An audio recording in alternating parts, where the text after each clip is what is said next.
Welcome back to He's a Giant, a pod about all things college football, all things Giants football, in our final pre-draft episode before the 2025 NFL draft. I'm your host, Sal, with my co-host, Monty. What's going on, man? What's going on, man? It's a little weird, huh? I mean, we're what now, like 8 months past when we started covering the draft, and Oh, it's dude. finally here. I feel exhausted. How do you feel? Yeah, it snuck up on me, and then also dragged on all at the same time. It's I am personally relieved that it'll be here. Excited. I always enjoy seeing where Mhm. guys go and but I'm definitely more relieved than anything that we can just kind of see how this shakes out, and then Saturday afternoon we can take a look at our team and say, where are we? You know, and Mhm. look at the field. And I want to get into that, but see where are we? So with that, man, let's get into it. A lot of, as per usual, a lot of late breaking news stories about the draft coming out today. The theme seems to be very consistently the Giants are pretty firmly out on Shador Sanders, if you believe what Todd McShay is saying. Like, he's not saying Mhm. out on him at 3. He's saying he will not be a Giant. He will not be Out. a Saint. Out. He's putting his reputation on the line right now. Right. And so, and you mentioned it, right? McShay does have some contacts in the NFL community. Specifically, he's very close as friends with Joe Douglas, who no Yeah. longer is employed anymore. So, if he's still getting insider information, I can't imagine he's actually holding back, right? Yep. Yeah, and I'm sure even when he was getting information from Joe Douglas, growing up, it um or not growing up, but Joe Douglas, like before, is like, I'm sure there was a lot like, you can't say, you can't do this because he had a job. But yeah, I mean, they played college football together at Richmond. Like, they're like best friends. There is a real, and the fact that he doesn't have a job now, I'm sure Joe Douglas has gotten him a lot of connections right now. Yep. So, looking like Shador Sanders not coming to the Giants, certainly not at 3. And if you believe all the stories out there, not at all. But the other stories that have been breaking this week are the Giants are heavily, heavily interested in Jackson Dart. That seems to be Mhm. Brian Dable's choice.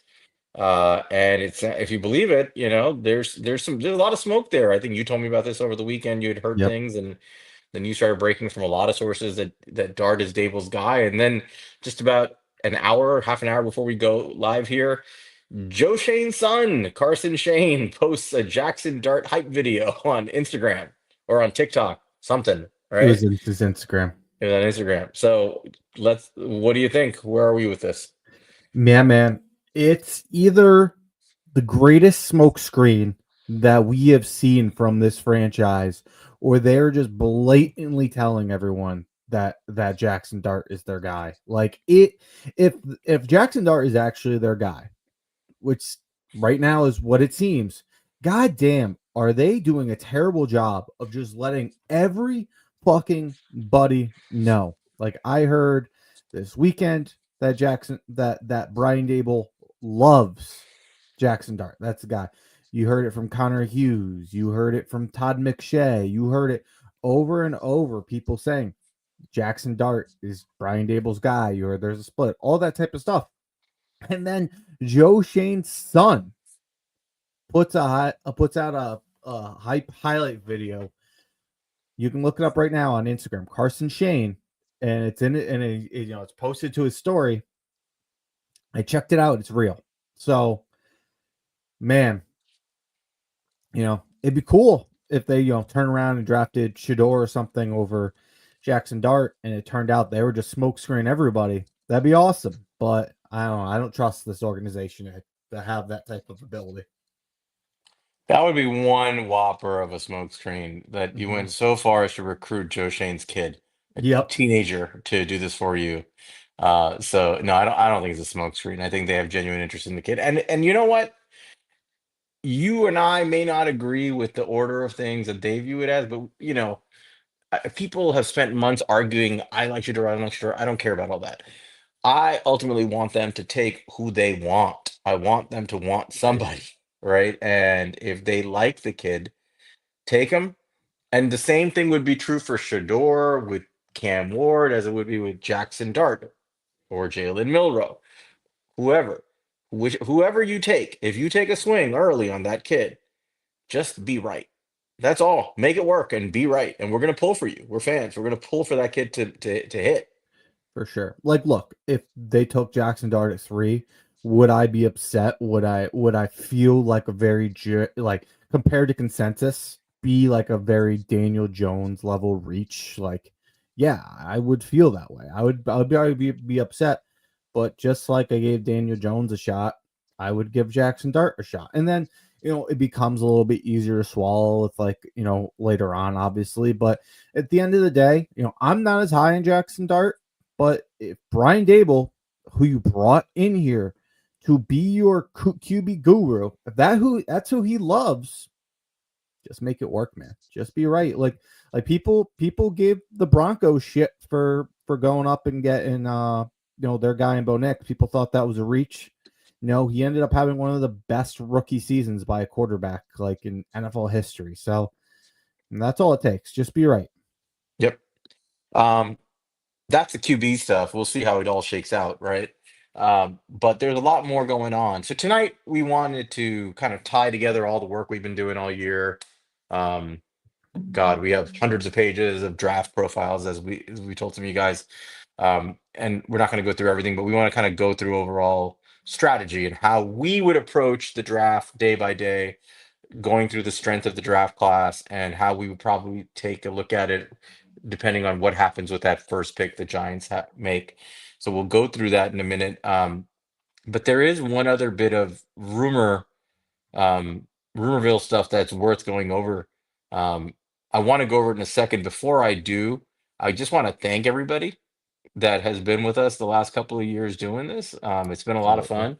And you guys have been loyal, and some of you even fight with us daily on the timeline, but you still come here and you're loyal, and I Yeah. appreciate you guys. Love that. Uh, and we enjoy talking ball with all of you guys. So we appreciate you, and we're going to try to keep upping our game and getting better. We're definitely Mhm. going to get started on the 26 prospects, in the next couple of months after we kind of digest what goes on this weekend. So we appreciate you guys. And before I go any further with the talk of the draft, um, there's another big event coming up, and it's near and dear to my heart. And I would like you guys to show some support for something I care about deeply. As many of you know, I'm a physician and I take care of pretty sick people, and I tried my best to bring joy to the world. And one of the best ways to bring joy to the world would be to go to NFL.com fan of the year voting. NFL.com fan of the year voting and vote for NFL fan of the year Momo. If you don't know by now, Momo is is truly one of the most iconic people on Twitter and Giants fan world. I can't think of a better person. He doesn't make himself into some weird mascot. He doesn't carry weird shit around his neck. He doesn't do any weird, like, goofy stuff. He literally goes around the timeline insulting people in the funniest way possible, to the point where some of them just erase their Twitter or they leave for months, and then they come back after being traumatized by Momo and campaign for him to become NFL fan of the year.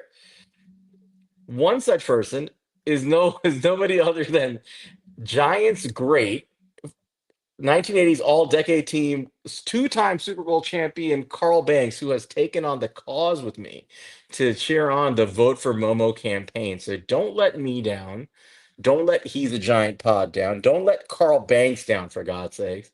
Go to NFL.com fan of the year, vote for Momo, and there is an official vote for Momo email address. Monty's going to put it up in our chat somewhere. I'll put it in the chat. Hold I'll on, put I can it. type Momo FOTY01 at gmail.com. Momo FOTY01 at gmail.com. Monty, would you mind putting that on the screen? Yep. Um, I just put in the chat. Use that official email address to vote for Momo, and let's get him over the top. We don't win a lot around here as Giants fans. We need to win something, and this is something we can win. There's 8 billion people in New York. Vote for Momo. All 8 billion of you. Billion, million, 8 million of you. All 8 million of you should vote for Momo. Make him NFL fan of the year. MOMO FOTY01 at gmail.com. Vote for Momo, NFL fan of the year. Thank you very much. Um, so I just had to get that off my chest. Thank you.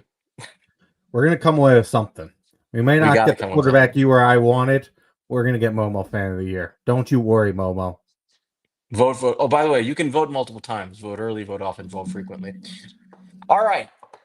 There are rumors, Monty, that Joe Shane, sitting with a blue chip prospect at his disposal, has trade offers coming Hmm. his way. Pretty absurd sounding trade offers. We heard a rumor the other day from our friend here. I'm not going to out him here in the pod, but we heard rumors that there might be something from the Bears, and then lo and behold, a day and a half later, we hear the Bears are potentially offering pick swap for pick 3 to go down to pick 10 and offering the Giants pick 10 and their 2 second round picks this year, 39 and 41, and what sounds like next year's second round pick. So Maybe. I 39, think the report 41. from Reki was just the two, but we've maybe there'd be more. There's been Yeah. rumors around. Yeah. So, but let's just assume it's that, right? Hmm. 10, 39, 41 next year's second for pick 3. And Joe Shane thus far has not accepted. Not, I haven't heard that he said no, but he has not accepted. So let's start there. What do you think? Yeah, so me and you were talking about this a little bit earlier, and so I'll say a couple things. One, to me, the 2 seconds alone is not enough. The 3 seconds I would absolutely do.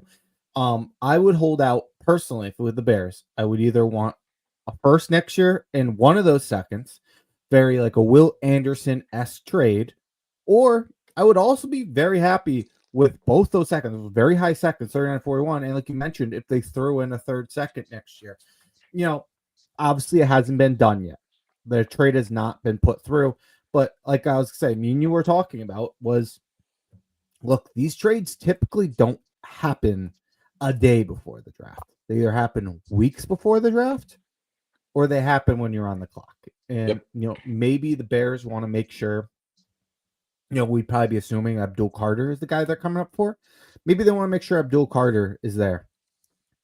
Maybe they're also talking to the Browns and see if the Browns are willing to, do it for less than the Giants, whatever it may be. And maybe the Giants, want to see what the final offer looks like from the Browns. What's the final thing they put through?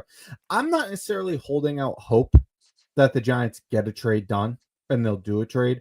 You really haven't heard a lot about, that's something that the Giants really want to do. But look, there seems to be interest in the pick, which makes sense. There's not a lot of blue chippers in this draft. Like, if you want one, the Giants hold one of the only places you can get up and do that. So, man, I would love to see them do it. We did it a few weeks ago. One of our mock drafts, very similar to this. We did a trade with the Bears. We did a trade, similar based off the Will Anderson trade. Maybe it's something that will come to fruition.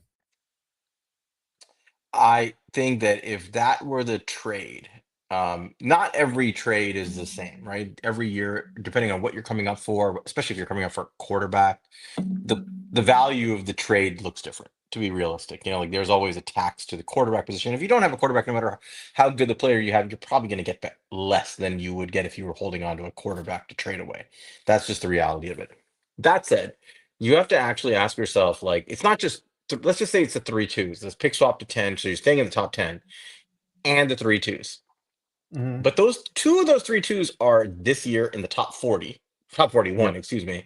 So that's really valuable right there.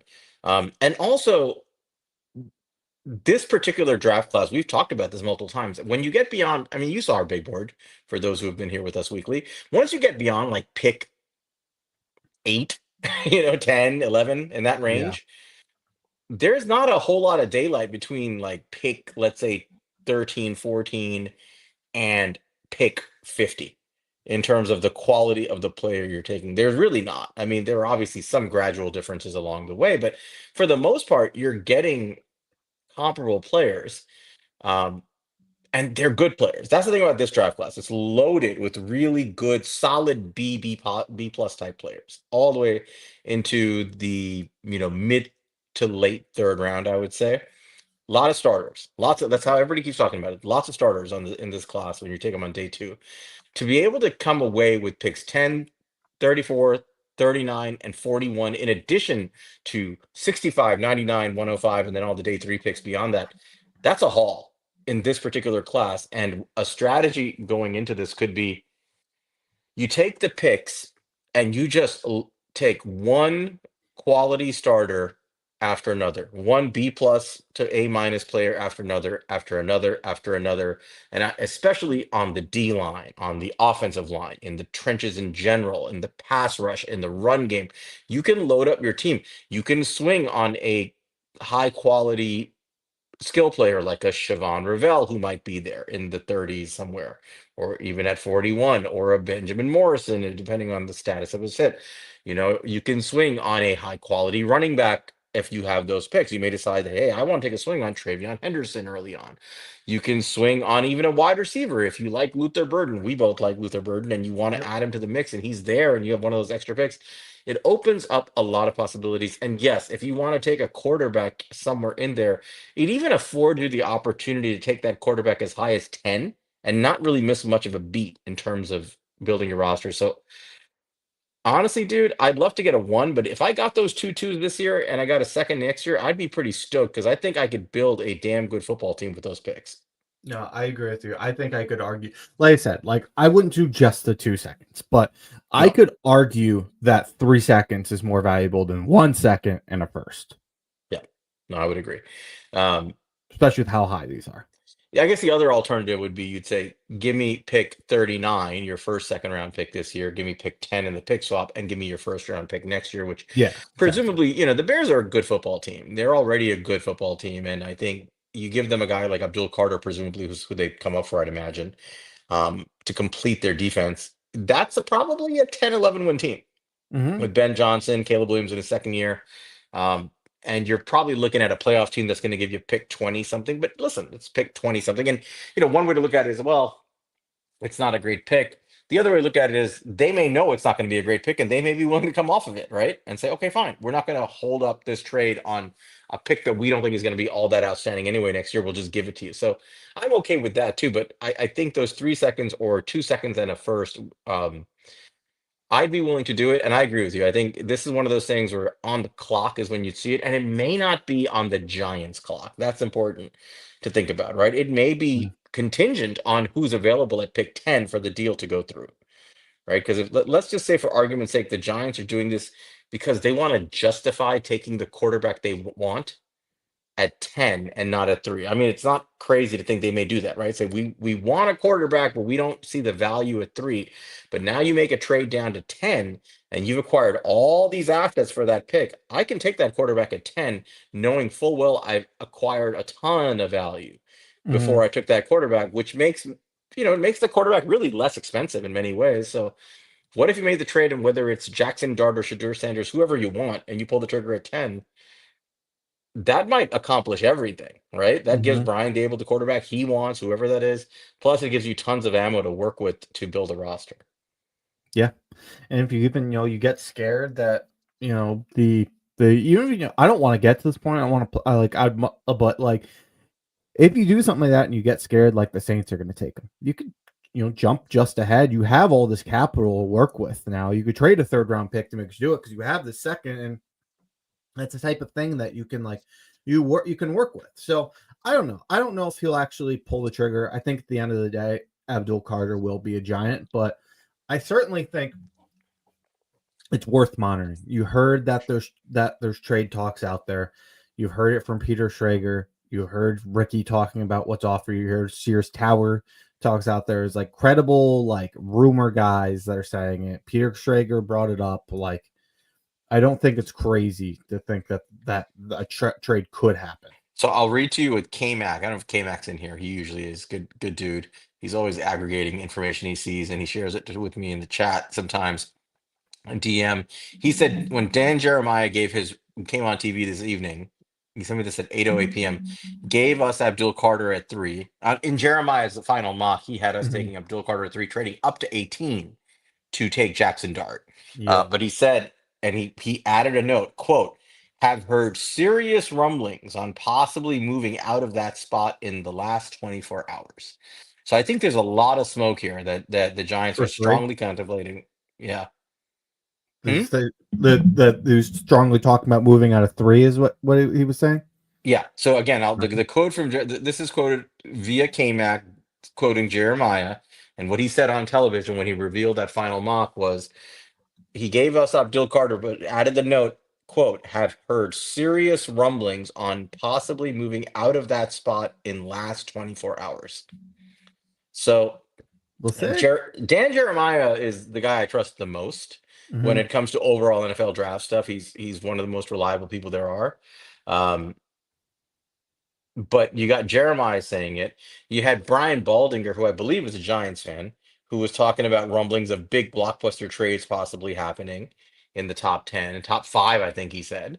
You hear the stuff from the Sears Tower guy. You hear stuff, Ricky has even is the one who put out there the specifics of the deal that he thought was being offered. There's a lot of smoke here that this trade is like potentially got legs. Now, I don't know if it's going to go down. Like you said, they may just look at Abdul Carter and say he's a damn fine football player, and we'd kick ourselves if we just walked away from a blue chipper like this. Which, Hmm. I mean, I don't agree with it, but I don't think I could kill a GM for doing that per se. I think that I understand, like, if you feel ultra conservative, you don't want to let go of that guy. Um, Yeah, but I I think wouldn't there's do a it lot for of smoke little. here. Like there is definitely a cost to move out of a blue chip guy. Like you got to make it worth our while. And if you're getting quarterback value, like what Will Anderson brought in, like that's quarterback value for that pick, then yeah, I'll do it. Yeah. No, I mean, I mean, there's a lot of smoke here. I'll be honest, dude. Like, I want a quarterback, but sort of taking the quarterback that they have to believe in enough to take it three. To me, the next best option is trade out of that pick if you can get a ransom, get a haul that can load up your roster and set it up for years to come. Because I feel, and we were discussing this before the show, if you use those picks correctly, which is pretty easy to do in this draft, you're talking about possibly putting together a roster that can now actually, I mean, it sounds crazy, but maybe even compete for the division. I mean, I know it sounds nuts to people, but they did a good job in free agency. And they already have Malik Neighbors and Darius Slayton, and you hope Theo Johnson comes back healthy. And Tyrone Tracy looks like a running back that they can use. They have a lot of draft picks. If they add even more on day two and they go for it, Russell Wilson is he's kind of a league average-ish quarterback, right? If you surround him with a lot of talent, a strong line, a strong run game, a really powerful defense, he's going to win you a lot of football games. I mean, I think that the trajectory of this team could change pretty dramatically if you had a lot of talent around Russell Wilson. I could see them like pushing double-digit wins at that point, which sounds crazy to me to think about, but I can see it. If enough of those players hit, it's possible. They would have to start hitting early and often, but you're adding enough talent there, and a team that desperately is lacking talent. Well, a guy like Abdul Carter to me is not a pick for this year. It's not a pick that's going to bring a ton of wins here. It's not a huge upgrade. Likely, it's not going to be a huge upgrade over Kayvon Thibodeau year one. That's just rookies. Rookie edges don't tend to be like total difference makers, and the chance that he's better than a good, not great edge is probably not super high, not highly likely. And although if he's going to bring value to this team, no doubt about it, that pick is more like his value comes if he hits his potential down the line, and suddenly you have two defensive player of the year caliber players in Abdul Carter and Dexter Lawrence, which is something to consider when you're trading out of this pick. Is that that changes your defense if you do that, which is not something it's not guaranteed, but it's something that is a higher chance than any other player you're going to get in this draft. So it's something you really have to be compensated for. But I think we're in agreement um that Abdul Carter is probably going to be the pick if they don't trade out. It really seems like the Browns are going Travis Hunter. That would be the preference of you and I if they're not going quarterback by far would be Travis Hunter. You and I both see him as a generational player, but I don't see him being there. And I would still trade out Travis Hunter, but I'd have an even harder time trading out of him. Oh, I would Um, demand like three firsts for Travis Hunter. yeah. I mean, Um, yeah, that's how much I think of Travis Hunter. yeah, he's a great football player. Um, I would trade out of Abdul Carter. I still view him as a blue chipper, but I view him, more in the vein of Aiden Hutchinson, Will Henderson, like very good prospect. They're he's more high upside than Some, finished product like those two, but like that caliber of prospect. yeah. So it's interesting. And then there's rumors circulating of other things going on. I can't really divulge into it, but let's just Mhm. say rumors are circulating that trade winds are strong with the Yep. Giants. And I think this is going to be an eventful night, a really eventful night. It was, before it was all about what do they do at three. Now I'm thinking, unless this is all smoke, this could be fireworks all the way through the first round. So, worth So paying attention to. let's get into that a little bit because we talked about a little bit. We don't think it's gonna be quarterback at three. We don't really need to talk about that. We've talked about the quarterbacks at nauseum at this point, and we just talked a little bit Shador. I mean, a little bit of Abdul and Travis. Let's take the guys who are probably gonna be going off the board. Take Ashton Genty off the board, Hunter, Carter, Mason Graham, Jalen Walker. We can leave it Armand Menbu and Will Campbell. Let's leave it there. Yeah. What players interest you after that in a trade down? So repeat the players again, just so I can have. So Travis Hunter, Abdul Carter, Cam Warder gone, Mason Graham, Will Campbell, Armand Membu. Anybody else? And Ashton Genty and And Mason Ashley, Graham. did you say Tyler Warren too? No, I said Jalen Walker as well. Don't Walker. Okay. Um. So if Walter Nolan is the guy that immediately comes to mind, I think Walter Nolan is. To me, he's easily defensive lineman two in this class. We both talked about that. We made him like a damn near blue chip player on our big board. If he's on the board at 10 and there are no major concerns, and I say that with a big caveat because Jeremiah left him off his first round mock. Mm-hmm. And there have been reports and rumors about Nolan's commitment to football. Um, It drives me and I, crazy that nobody's like really talking about it. there have been it's just smatterings of report. You see it, right? You've seen the same things I've seen, the little tiny things. And then Baldy was on saying Baldy tweeted something today saying something along the lines of the one of the themes of this class is how many players teams feel are not committed to football, and they think it might be Mm-hmm. just because they've already made millions in NIL, and they're worried about that, and that's affecting draft stock. Some guys are into it and some guys are not. And I'm beginning to think is Walt he's not I don't know of any medical issue with Walter Nolan. So is this a character issue? Not like he's a terrible human being, but are people worried about his commitment to football, and is that hurting his stock?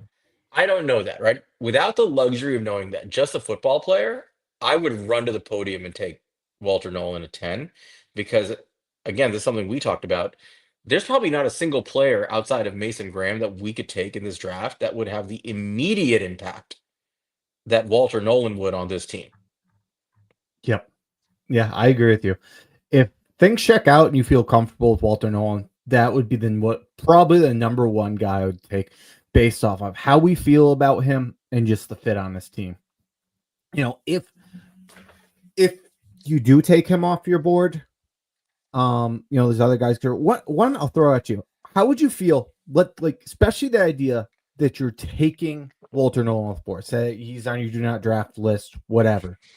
How would you feel about Derek Harmon? I would love Derek Harmon, but there are medical issues with him apparently. Oh, I forgot about that. You're right. There And is. this is the stuff that comes out, right? And it's like Mhm. again, my background, I'm not super concerned about these things unless I actually know the details, right? So I can't get into it. And I've seen great players fall for stupid reasons, like Trey Smith. That's probably the most egregious of things. Fell to the sixth round, and he had an early day two grade, if I'm not mistaken, coming out of Tennessee that year. And he fell into the sixth round because of a previous pulmonary embolism, which is a blood clot, like I think 2 years prior, but he played his whole final season, you know, presumably on blood thinners, and was completely safe and ruled safe. But when teams looked at it, they're like, "Oh, I don't know if I'm going to take this guy." And sometimes they outsmart themselves, and he hasn't had any issues, thankfully, in the NFL. But I don't know the details of Harmon's medicals, right? And it's different taking a guy in the second or third round who could have gone in the first or in the fourth round, who could have gone in the second, versus taking a guy with a top 10 pick if you're worried about medicals. So, as a football player, I would be okay with Harmon. I would probably still prefer Walter Nolan. Yeah. Another guy who's getting brought up in the medical red flags is someone who we're also very high on in Will Johnson. Will Johnson has got mentioned along with Derek Harmon with some of those medical red flags, but he's a blue chipper for us. We're So, very high on Will Johnson. so we got a question in the chat from Matt, Professor O, who, if you guys remember, the gentleman nice enough to create that big board generator, the template, which you guys should all take a look at it. And his question was, I don't know if you can pull it up, but his question is, how much higher are we on Nolan than than the rest of our guys, the next three DTs? So, let's talk about that. Who are our next three DTs? So we have Mason Graham one, Nolan two. I'm gonna pull up our big board here, Yeah, and just kind of and review what we put exactly, just to make sure we're consistent with that. But go and ahead. then we had Derek Harmon, who was very close. I think you and I both see Walter Nolan as more of that like all pro upside. We don't really Hmm. see that as much with Derek Harmon, but Derek Harmon just seems like such like a high floor football player. I mean, injuries obviously hurts that floor, which is an issue, but I really think he's a good football player.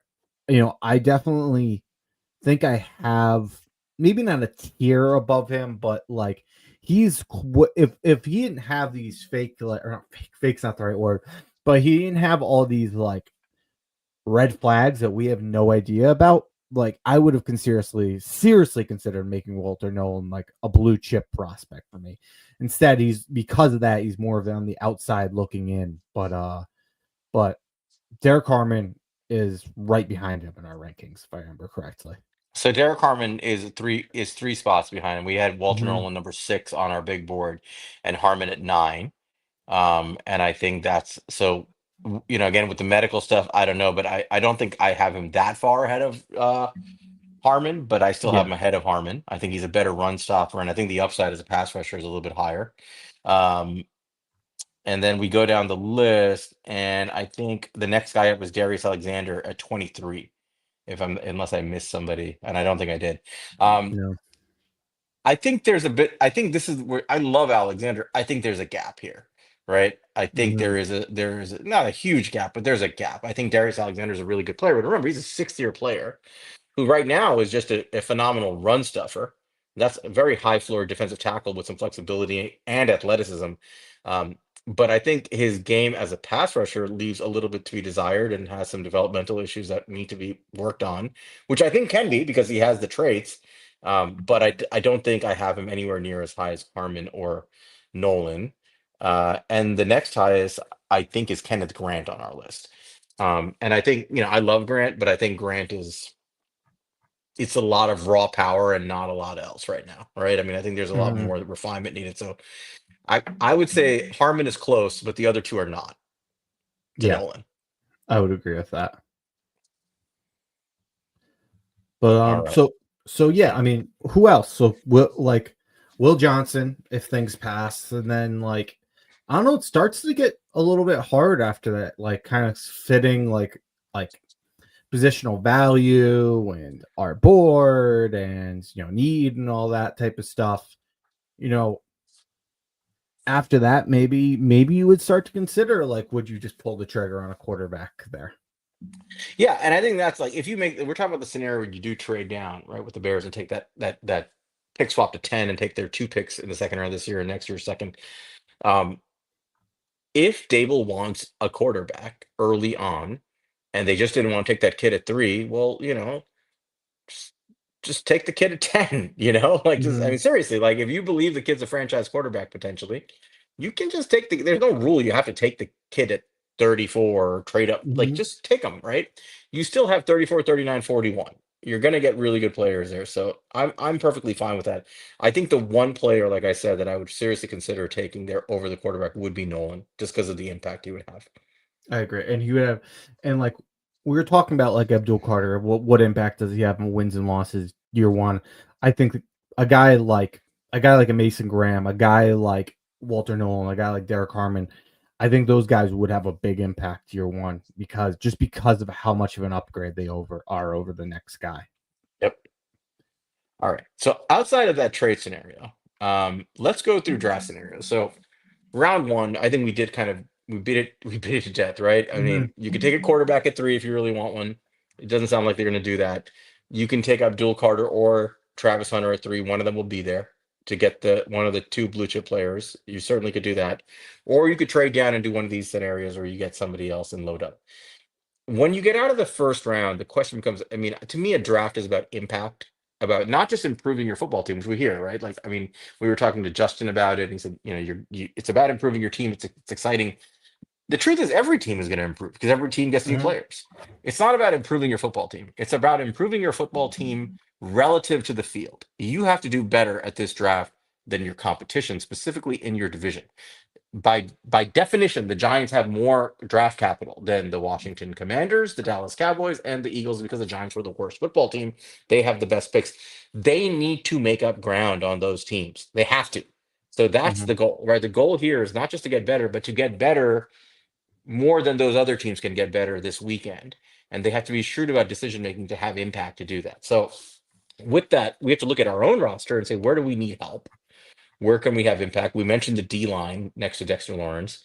You can always use another pass rusher on the edge. We have different views on what kind of pass rusher that could be, and there are options later in the draft. Hmm. Um, but I think outside of D line, man, the biggest area that I would hit is a flexible offensive guard, offensive tackle. I think that's Yep. probably our biggest need outside of D line.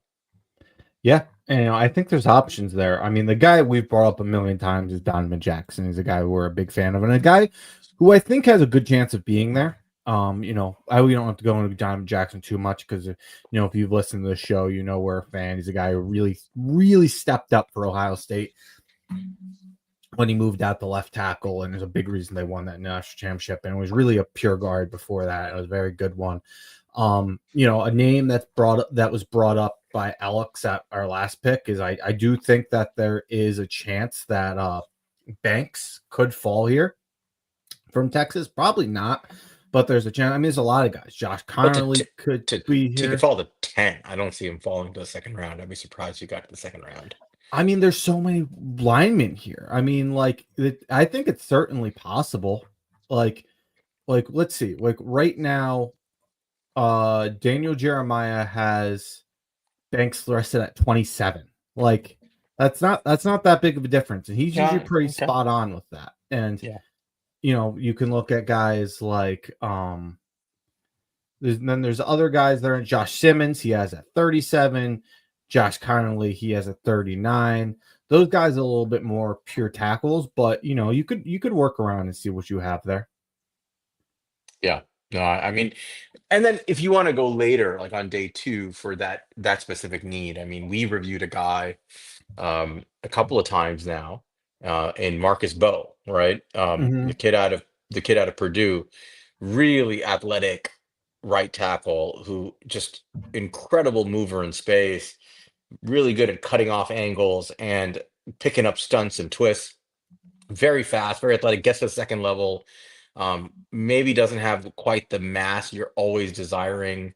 And there are going to be powerful rushers who might give him somewhat of a hard time, but such a good projectable athlete, well balanced, and somebody that can project inside, potentially as a center. You Hmm. know, you can take a guy like that who knows how to play tackle, who wants to play tackle, but can project as a good interior lineman, especially in a zone blocking scheme. If you want to use him that way, I think that's a guy you could look at. And then there are a bunch of other guys. Like I don't want to name everybody, but the Jonas Sabaneas, the Arante Ursaries, those types who are tackles that projected as guards to the next level. But the point is, I think somebody like that makes sense, right? A defensive lineman, a three tech that you can put on this line to take advantage of Dexter Lawrence and his presence would be, I think, the most impactful thing for the D line. The next most impactful thing for the team, I think, would be that offensive lineman. Because let's face it, we need help on the interior. It's not great, but Andrew Thomas doesn't play full seasons. Hmm. He's hurt a lot. He's coming off Liz Frank surgery, and can you really sit down today and say I'm banking on 17 or even 16 games of Andrew Thomas in 2025? I know I can't. I think you have Yeah. to expect that he's going to miss 4 or 5 games at this point. Hmm. Yeah. So Yeah. So, and the other thing to look at, I think, is, just to mention it, if there is a situation where Travis Hunter is the pick, or we trade down or whatever. In a situation where Abdul Carter is not the pick, is what I'm trying to say. I still think edge becomes a need. And I think that there's some guys here that would be interesting edges for what our fit is. The guy you and I were both very high on first timer down, like Nick Scourton, especially if we get some extra picks from Bears. Like, that's a guy who does a little bit of everything for you. That's a guy who can slide inside on like passing downs. That's a guy who can set an edge, a guy who can do a little bit of off ball stuff. Like, you really, really big body guy who can really be the full package for you. I'm not as high in Landon Jackson, but that's a guy who's seen in this area and is definitely a guy who can set an edge. And there's guys like Elijah Roberts and stuff we could look at, and like, we can talk about him more and we go into the other rounds. But there's plenty of bigger body edges we'll have to keep an eye on. Yeah, I think the theme here is, whatever you do day one, day two is really a place where the way this draft shapes out, you can load up the trenches, load them up on both sides of the football, D line, edge, offensive tackle, offensive guard. The players are there, and I think, proper utilization of this draft class on day two is getting multiple swings on in the trenches, and I think it'll go a long way. Those are players that often have long NFL careers. They tend to be 10-plus year players when you hit on them. And that's the area of weakness the Giants have just not addressed for many years. I mean, load up the interior D line, load up the interior O line. I think it'll go a long way to the health of this organization for years to come. Um, the other area that I think you get into day two as we're progressing, Mm-hmm. unless you want to take an early swing, if you pull off the Bears trade and you have that extra pick, you may want to I take a see what you're swing on saying. a if you want to, you may want to pull the trigger on a playmaker, right? On with one of those early picks, if you get those extra picks, whether it's a Luther Burden or a Travion Henderson or somebody like that. But let's just assume the Giants go into day two and they still have picks 34, 65, 99, 105. Um, I'm not comfortable taking a running back very early, to be Me either. honest, for the reasons we just talked about, right? I think the trenches will take precedent on day two for the most part. But when you get to around pick 99, 105, Yeah. that's when I'm starting to think, okay, I'm looking at who's left on the board here. And can I get a running back that can either A, be a feature back, because there might be somebody like that on the board, and a starter, or at minimum a proper complement to Tyrone Tracy. So that's where I'm looking around 99, 105 and beyond, probably beyond, to be honest. But do you have any players in mind that you would kind of target in that 99, 105 area if the big boards that we see hold true? Yeah, absolutely. I could And I, try to take a look at like what's around there on Daniel Jeremiah's board, but a guy that comes to my mind right away is a guy like Damian Martinez. yep.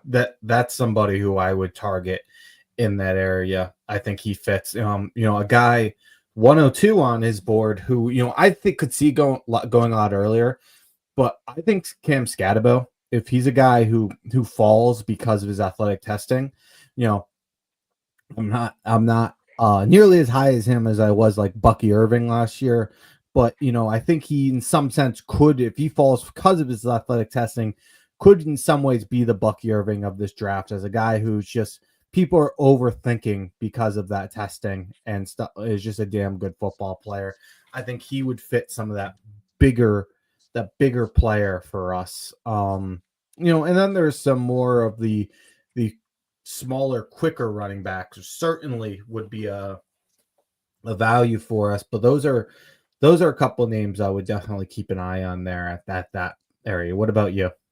Yeah, I mean, I think you hit on the names I would hit in that area. I mean, I think Damian Martinez immediately becomes your primary target in that area. If you start around 99, if you're looking, I don't know if he'll be on the board. He may go before then. In fact, I have a feeling he would go before then, but you never know. Um, but if he's there at 99, Damon Martinez is a stud. Like that guy is a battering ram, and he's a missed tackle machine, forced missed tackle machine. He's a yards after contact machine. I think he's an excellent complement as a battering ram to Tyrone Tracy. And Mm-hmm. he sets up, the two of them set up 2/3 of what would be a really good running back by committee. And one is a battering ram, one is more of like your all-purpose back. who can kind of do a little bit of everything, but is not necessarily elite at anything. Um, and then you still need a speed guy, you know. So you have to find that guy somewhere. But you can find these guys. Sometimes you can find them off the street. Like we have Turbo Miller on the team, if I'm not Yeah. mistaken, and he didn't get a chance to play last year. I wonder how they would use him. But if let's just say they don't like him and they want to use someone else, another guy right in that range, like right after 105, would be a kid. Bayshawn Tutin, or Hmm. Bayshol Tutin is how you pronounce it, the kid from Virginia Tech who had really good film this year. I mean, he was somebody that a lot of people who watch college football all year were saying, "Hey, have you been watching Bishal Tutin? This kid can really, he's a big playmaker. Big, fast.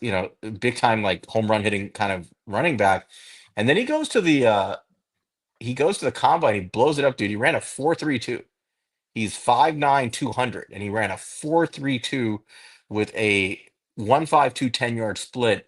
Elite numbers. He had elite, explosive testing. He had a 40.5-inch vertical and a 10-foot, 10-inch broad jump. I mean, the kid blew up the combine. And he is fast. Like his game speed is as fast as that testing speed. So, what do you think about a guy like him if you want to go for the home run hitter? Yeah, I mean, he's an interesting one, and he's also, he's another like data darling. He's a guy I don't have him in front of me, but he has really good numbers.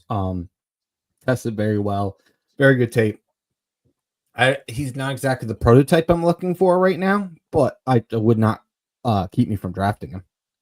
Yeah, I mean, he's not your like run through people kind of guy. He's a good like guy who can, if he sees a hole in like in a zone running scheme and he hits it, he can get there with speed, right? And he can Hmm. run off big time plays with speed. But he does get yards after contact. I mean, he's so fast, he forces Yes. missed tackles and he gets a lot of yards after contact. You look for that.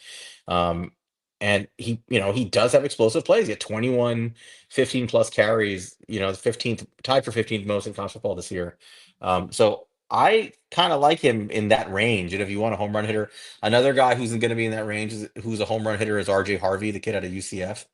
These are all prototypes who can be home run hitters, but I think it depends on what you're looking for. But I think that's where the end of day two, early day three, that's when I'm starting to look at the running backs. Yeah, Um, and there's so many names. Like we could spend an entire episode talking about this, but there's a bunch of guys we go over. But if you wait again till round 5, I think that's another sweet spot where you could find, like, if you have to, a guy we brought in, a local kid, Kyle Manangai, mhm. guy we're a big fan of. He could be a good grab later on. Taj Brooks, who you and I kind of see as like the best We love value running back in this entire right, draft. probably like a fifth or sixth round guy. Yeah. So certainly, guys, we could bring in, and I would welcome both of those. I know we brought in Ollie Gordon. You and I are not fans of him, but I'm that's not a a fan guy. of his at all. Yeah, Yeah. that's a guy who, you know, I wouldn't be happy with, but is probably somebody around that Let me 99, clarify 95 that area. because our friend, one of our friends, you pre gave me a lot of shit about this, right? I mean, we didn't like Ollie Gordon's film from last year. Let's be clear The about better this. tape. Right. And we watched him thinking, oh, we're going to be impressed, but we didn't love his film from last year. Like, it just, like, I was expecting more, right? We were unimpressed by his vision and by his just, down to down running. Most of his stuff came on like a handful of plays, like in terms of production. It just didn't look like a good, consistent runner. And he didn't run like the kind of guy you expect at that size, right? You expect more of a power runner. And maybe that's unfair, but it just didn't play like that. And then this year he had a way down year. Like he was Mhm. not good. So I'm not a huge guy on Ollie Gordon. Like if they take him, I'm assuming their goal is to turn him into just a power back, and hopefully that works. I just didn't see him succeed like that very much in college. He runs so high to be a guy who's trying to like run people over. Yeah, I didn't love him. I'll give you one name that I think is worth take. I don't think he made the top 150 if I'm not mistaken for Jeremiah, but um, the kid out of Michigan, Kalel Mullings, Hmm. he's very interesting. So he's one of these big, strong guys he's really a bruiser, but he has breakaway speed. He's a former four-star recruit at linebacker, and he converted to running back. So he's learning the position. Um, he's already a pretty good runner, and he's productive at the position. And depending if he's the kind of guy like he may not be somebody you take early, but if you wait and you say, well, I'll look around, pick 154 or whatever or later, he might be there, right? He's a guy that doesn't have a ton of mileage. He only had what do you have, 185 carries this year, and before this year, he had a total of 49 carries. So this is a guy with fresh legs, but he averaged 5.1 yards per contact, I mean, per attempt. He had a decent amount of attempts in both gap and zone. Um, again, like I'm not saying the guy's a superstar, but he's learning the position. And when you watch his tape, you see a little bit of explosiveness in the guy because of his athletic background. Wouldn't mind a flyer on somebody like him, not necessarily being my main plan, but let's say you double dip at running back. I mean, it's somebody I would consider. Yeah. So, I think that's interesting is because, we need to add something to this offense. We're basically going into the same offense that we had last year outside of the quarterback. So, running back makes the most sense. Is there any sweet spot for you for the wide receiver position? Wide receiver is one of those positions. I think we share the philosophy that there are a few positions you don't want to leave any draft without taking at least one swing on that position, and wide receiver is one of them. Mm-hmm. Just because of the value of wide receivers in the NFL in terms of what they get paid and how many you need to rotate and compete in the NFL. So I want a wide receiver. Um, I am personally not in love with this wide receiver class. Um, on day two, I would strongly consider. I mean, the guys I would consider are guys like Luther Burden if he fell to the Mm-hmm. top of the second I round. think I he would I might. was I would strongly consider him. I would definitely consider Jalen Noel. I think we liked him a lot, and I think Where he's an would you immediate. consider him? I would consider him at either a 65 or a trade down from 65. You Okay. know, I think that's the range he's going to be going in. If he goes higher than that, I want no part of him personally. He might go higher. We'll see. But I Mm-hmm. think he's a really good. He's a good. He's really a slot receiver, I think, but he played more of a flanker. But he could play inside, outside, and he immediately upgrades your room over Wandale Robinson, I believe. Um, so I would consider him. But there's not a lot of. I mean, Jalen Royals is pretty good. I mean, but again, like I'm taking these guys later. We have talked about Trey Harris, but I think he's going to be too rich for our blood, to be honest. I think Trey Harris, the guy, is going to be pushing like the first round. He's 65 on Jeremiah's big board. Is he? He is. All right. I mean, so would you take him at 65? It's tough. If we trade Very. down, definitely. But if here's the thing, if we are going Abdul Carter with our first pick, we are going Jackson Dart, Shador Sanders, whoever it is, at our second pick. Even if we're just taking him at 34, it's hard for me to then go at 65 and say, yeah, I'm not going either trench right here. That's tough. I mean, it's not bad. I mean, you get to reunite him potentially with Jackson Dart. I mean, if you You get to take Jackson reunite Dart him at with. 34, you wouldn't consider taking his I top would receiver at 65? I would consider it. I would definitely consider it. You bet you But should man, consider it. but it'd be hard if I can't come out with like I was definitely position players I'd prefer. Like Alfred Collins is 66 on that big board. I think I'd take Alfred Collins before I Yeah. pick Trey Harris. It depends on who's on the board, right? Like that's the thing. Well, you're in a range, or maybe they make sense, maybe not.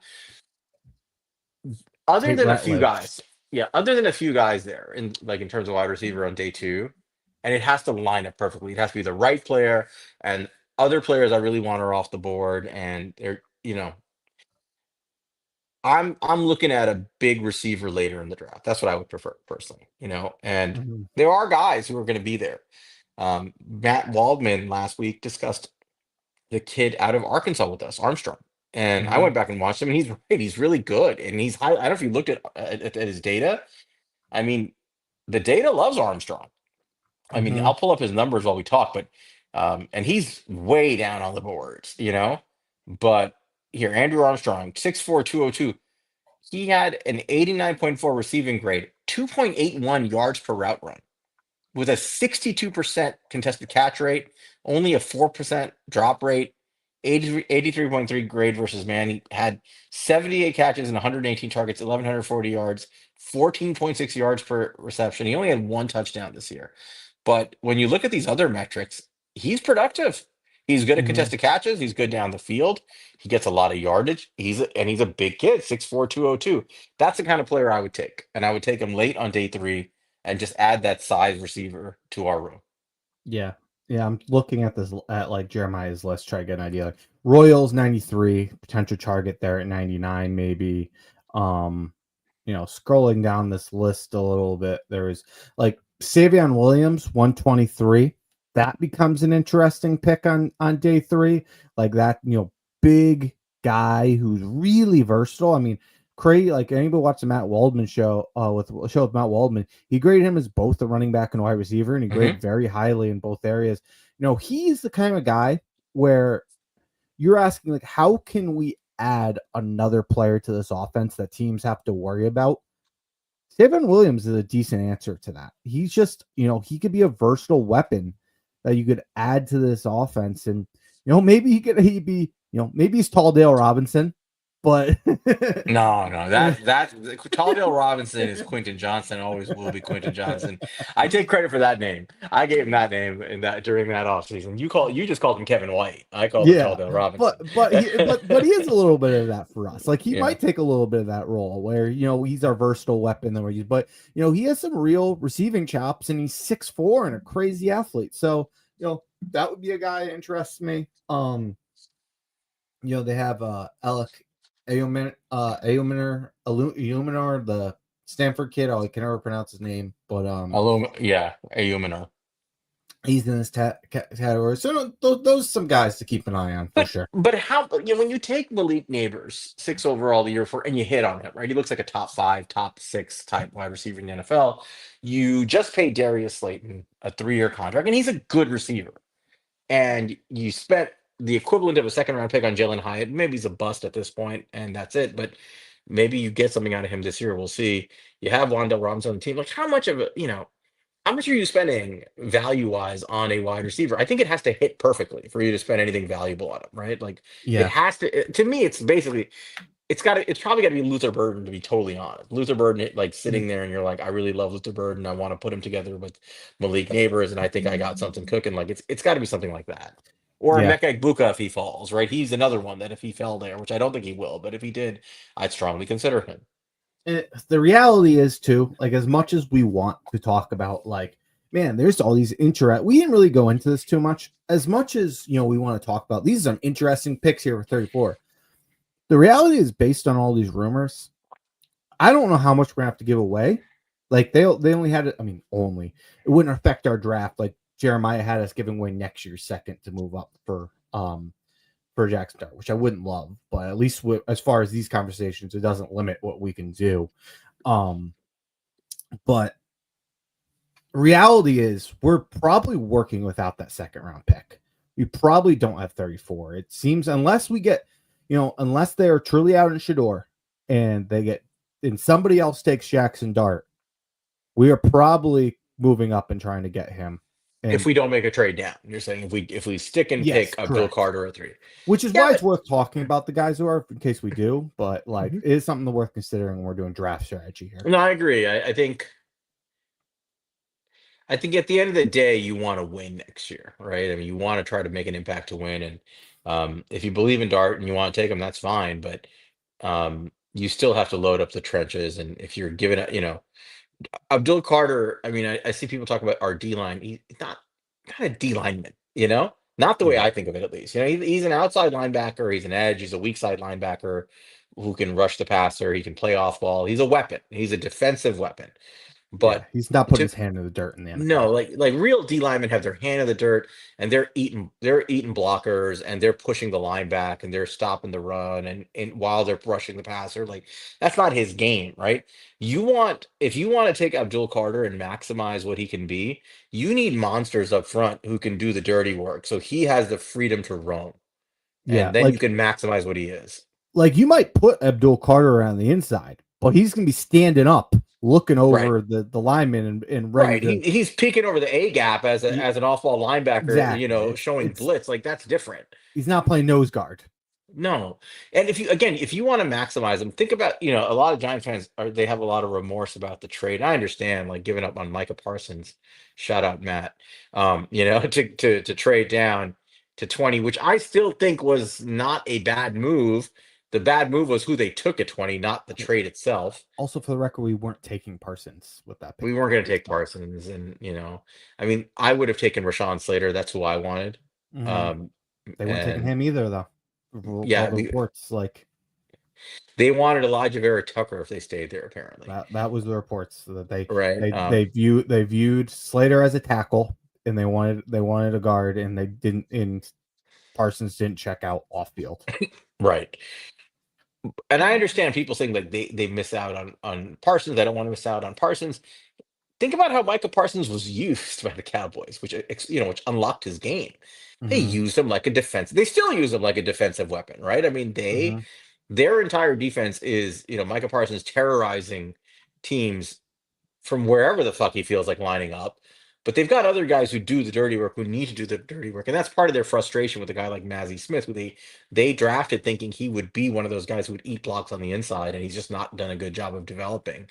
But the point is, the Giants need to have that. They need to have the monsters up front who are, their hands are in the dirt and they're eating up the O line, and that gives a guy like Carter the freedom to do what he does best, which is just terrorize the offense from wherever the fuck he feels like it. You don't want him committed to one side or having to play like a D lineman. You want him playing like a defensive weapon. So you got to get these trench guys. Like you can't walk away from this draft without them. And there's plenty of them, so you got to take them.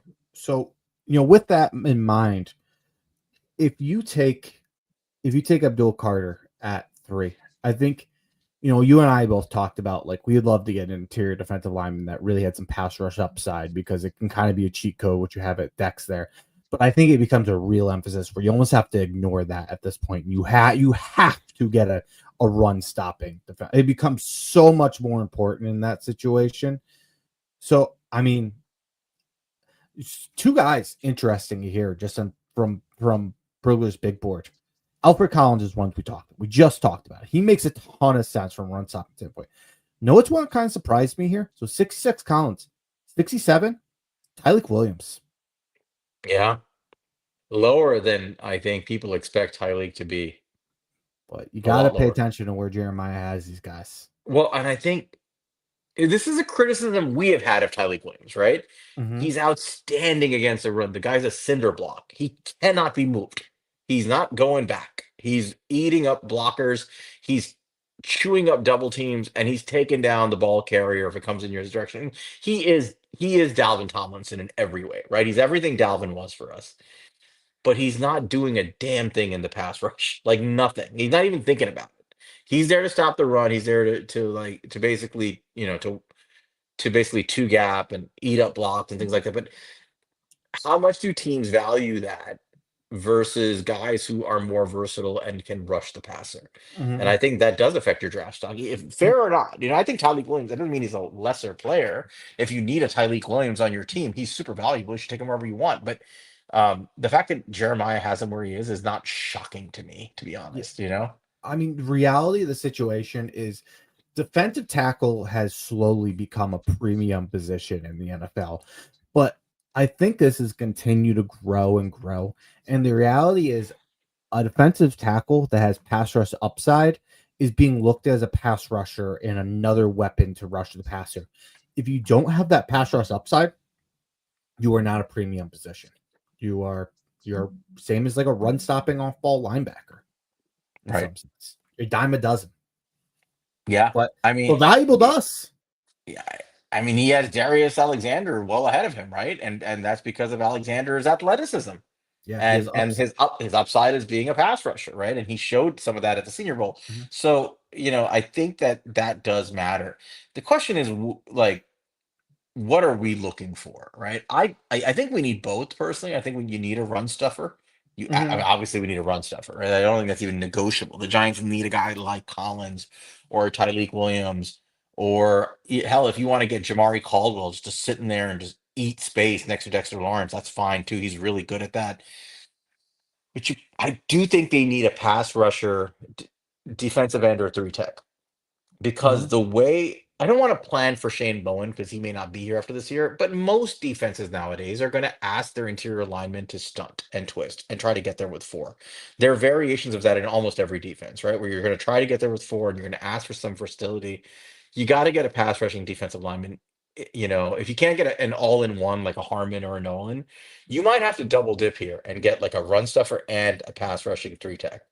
And so, I don't know where they're going to go to get which ones, but um, this is where those picks on day two matter. You may double dip on day two one way or another. Hmm. Yeah. So, I mean, those are probably the main guys. Other guys to keep an eye on is, if Kenneth Grant, if we don't go um quarterback at 34, if he falls the second, he could be one. But later guys, Ty Robinson can give you a little bit there. He's He's very TJ good. TJ Sanders can give you a little bit there. Jordan Phillips. Jordan Phillips is a really good value. He's maybe somebody worth talking about. He's like the youngest player in his entire draft. He's a guy who I think is upside in both those areas as a run stopper and a pass rush guy. He's a guy who he was a little bit of a star during the All-Star Bowl, the All-Star games and stuff, but it's a good class. There's definitely names. Jamar Caldwell. There's names to be had later here which is good. Well, how about a guy like Elijah Roberts that we reviewed, right? Yeah, I mean I that's a view him more as an guy. edge, but He's like almost 300 pounds. He's a yeah, big dude. What is he weigh, like 295 or something like that? 6'4", 285. He's a big guy. I mean, he's the size of a normal. He's basically a normal size three tech. Maybe a little bit thinner than the average three tech, and he played edge, but he's a guy that can play stand up, hand in the dirt, move around the line. He's a versatile piece. You want versatility, and he's yeah, really good. He's really good at it. So there are different types of players and different options, but I think the theme is the same. You got to get someone who can stop the run, and you got to get someone who can be versatile and rush the passer, and you have to load up your interior, especially if you take Abdul Carter, because your identity is going to be terrorized, through your pass rush. You cannot leave Abdul Carter and Brian Burns and Kayvon Thibodeau exposed. You need to get monsters in the middle to make their life easier. yeah. I mean, I would love Elijah Roberts. He's worth talking about because he's one of the. I mentioned him earlier. He's a guy.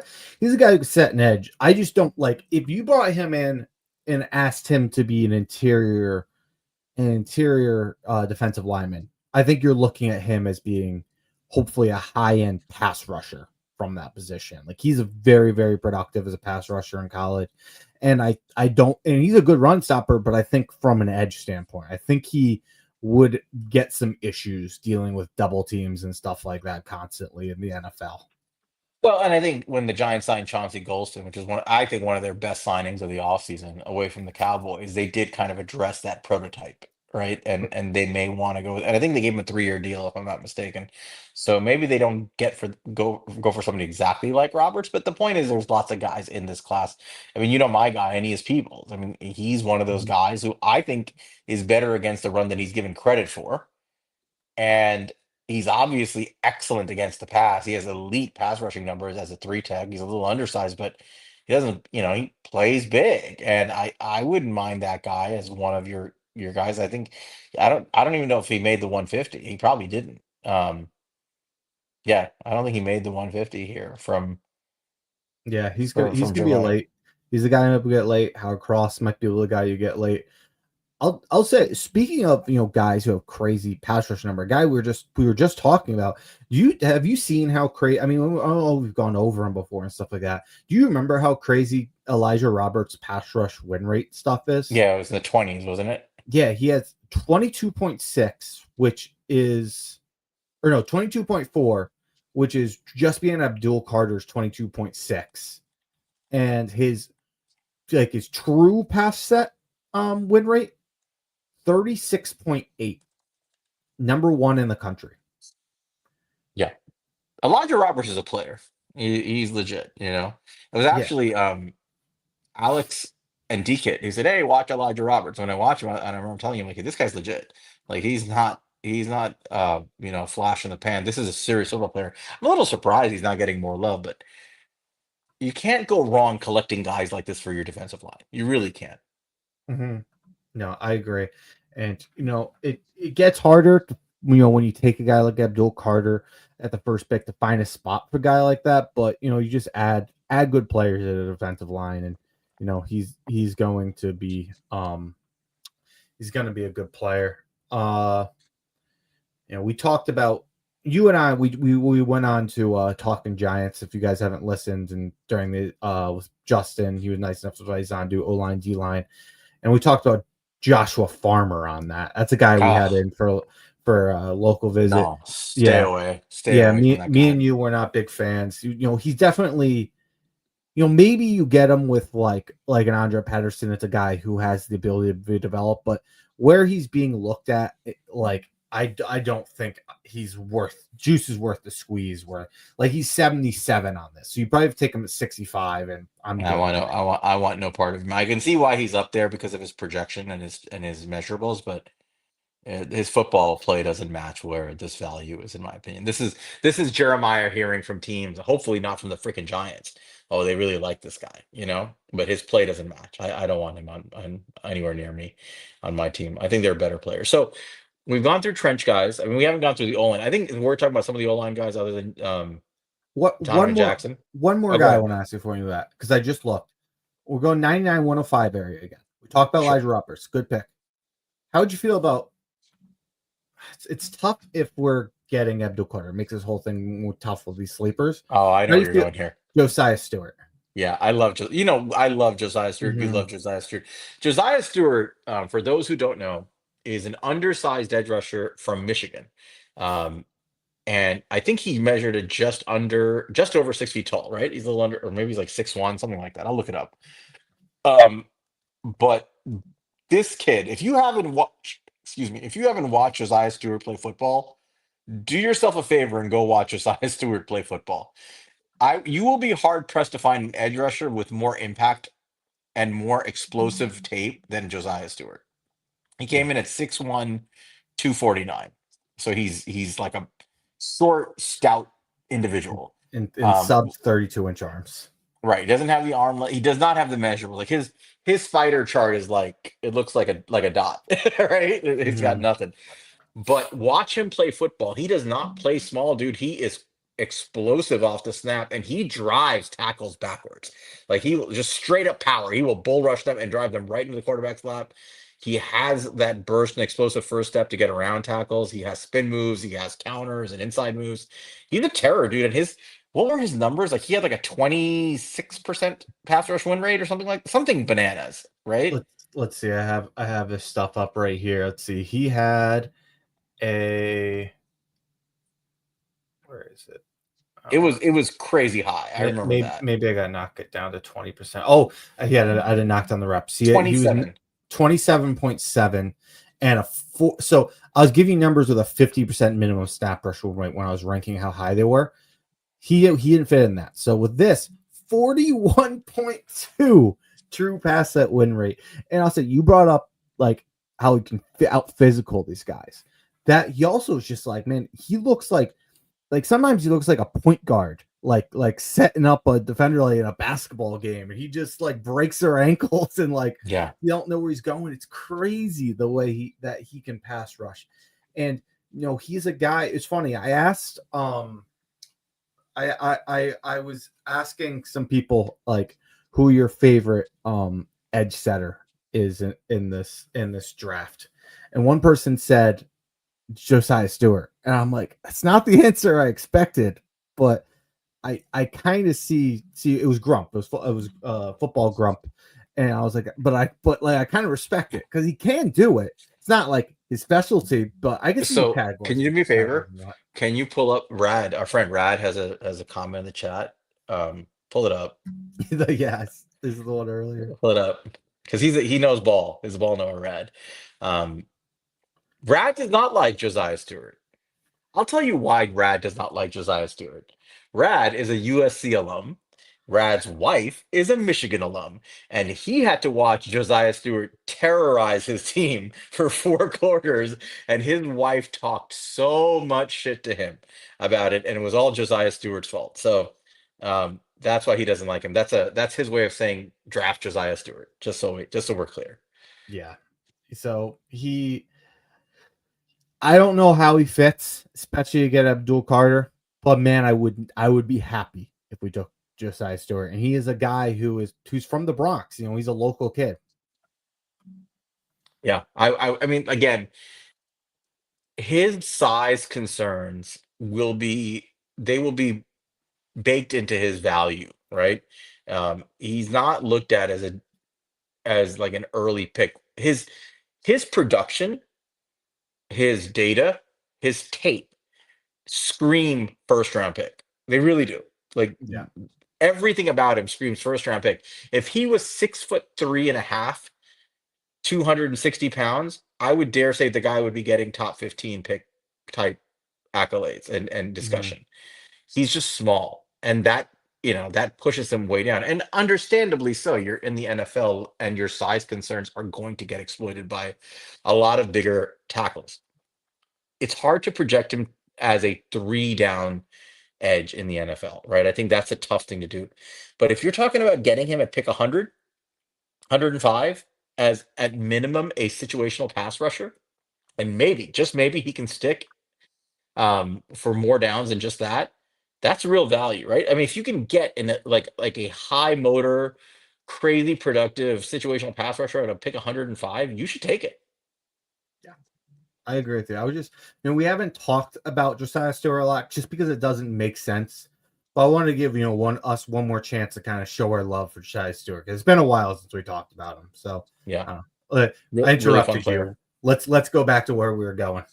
Yeah, so I mean that's the D line basically. We talk about the edges, the D line, and they're all going to be bundled up in that range. And you see, they're all in there, right? From like 34 to like 100, where the Giants have their picks. They're going to have to swing a few times on those picks. But the other area we talked about that this draft is strong in is in the interior O line, especially. And a lot of these guys are actually swing tackles slash O lineman guys. And the Giants just so happen to need exactly that. So again, you're going to have to find these guys, I think, on day two. So we can start looking at the list. You talked about Donovan Jackson already. Yeah, we There's no talked. need to. Yeah, we talked about those borderline first round guys. We're not getting Gray Zabel. Gray Zabel has worked his way into middle of first round talks. I think I suspect his floor at this point is the Seattle Seahawks. He may go a lot earlier. I saw a mock today where he went to the 49ers at 11. I mean, I wouldn't be shocked. He fits their scheme, but it seems a little high, but if they like him, they like him. So he's not going to be on the board, I don't believe. Jackson, I suspect will make it to us. I think he'll just make it to us at 34, but I'm not sure. Then you go down the list and you got guys like will Josh Connerly be there? You know, where is he on Brugler's board here? I think he's probably in the 40s, right? Mm-hmm. So I mean, I think Connerly is a guy that can be there. And for those who don't know, Josh Connerly is the tackle from Oregon, really good player. I think he's 39. He will stick a tackle at the NFL level. Very good player, but he was unfortunately made famous by Mike Green during the Senior Bowl where he got put on his ass. But he's a good player. I wouldn't mind taking him if you Still want. had one of the best Senior Bowls, despite that. That's all people remember, though. Yeah. Josh Simmons might be there. I personally am kind of out on Simmons. I don't like the idea of having a guy who had a patellar injury and apparently has some character concerns. That's a no-no for me. Let somebody else take a swing on that one. Um, and really, he's just a tackle. I don't think he has the versatility to play on the interior.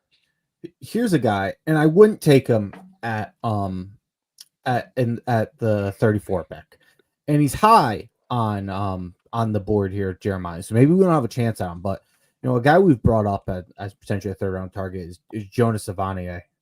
We haven't talked about him in a while, but he's a guy who has been a really productive tackle for Arizona for years now. You and I both looked at him, and you and I tend to see guys at tackles and go, no, this guy's a good tackle. Like, give him a chance out there.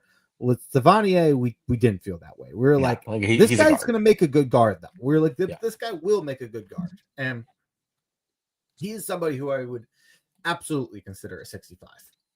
yeah, I would agree. I think at 65, I don't think I would take him Mhm. at 34. Now, if you make the trade with the Bears and you got pick 41. and you didn't get Jackson, would I take him at? Yeah, I think I would strongly consider him I'd there. be open to, especially if you trade back with one of those Right. picks. But he's definitely on that list of these guys who are flexible enough where they project as guards, but they can play tackle. Remember, we have an all-pro left tackle who cannot stay healthy and is coming off our list, Frank. I cannot emphasize enough how much of an issue that is. Because the last two seasons have been sunk because, not just because, but in some large part due to Andrew Thomas not being on the field and the Giants having no solution. They need a solution that can slide in and play some tackle at a semi-competent level, lest the season be destroyed. You can't ignore it. And I think if you're going to get a quality player, what you're aiming for is a kid who played tackle in college, who projects as a guard, who can be flexible for you. You have to do that, and that's coming on day two. Like, you're not getting that guy on day three in all likelihood. So you're talking about this range for these guys. Pick 34, pick 65. That's one of the reasons I want to trade down and get more picks, is you get another swing at these guys. Mhm. Um, there are other guys who, when you go down the list, I'm looking for them. I mean, Tate Ratledge is obviously very good. He's number 62 on the list. Great Ratledge pick. is, yeah, he's a monster. I mean, he's a pure guard. He's a right guard, and he's a beast of a right guard. Really, Really good athlete. yeah, he was the dude, for those who don't know, who ran the 40 with his mullet and his gold chain like dangling Mhm. off his Yeah. neck. And he ran like a 4.85 or something crazy, right? Like he ran like, or He was like 4.97. 491 or something. Yeah. Yeah, yeah, whatever it was. Uh, And uh, and his We teammate is another guy we consider there too.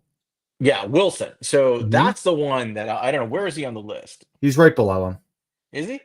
Yeah, he's I was just looking at it. He's not right below him. A little bit below. I'm still looking. I don't think he's right below him. But anyway, the kid Wilson out of Georgia is a fascinating player. Are you sure he's below him or is he above him? I like lower number, Jared Wilson. He's Oh, yeah, he's 55. above him, 55. Yeah. So Yeah. Jared Wilson is a center out of Georgia who didn't have a ton of reps at center, but he had excellent tape last year. Excellent tape as a center.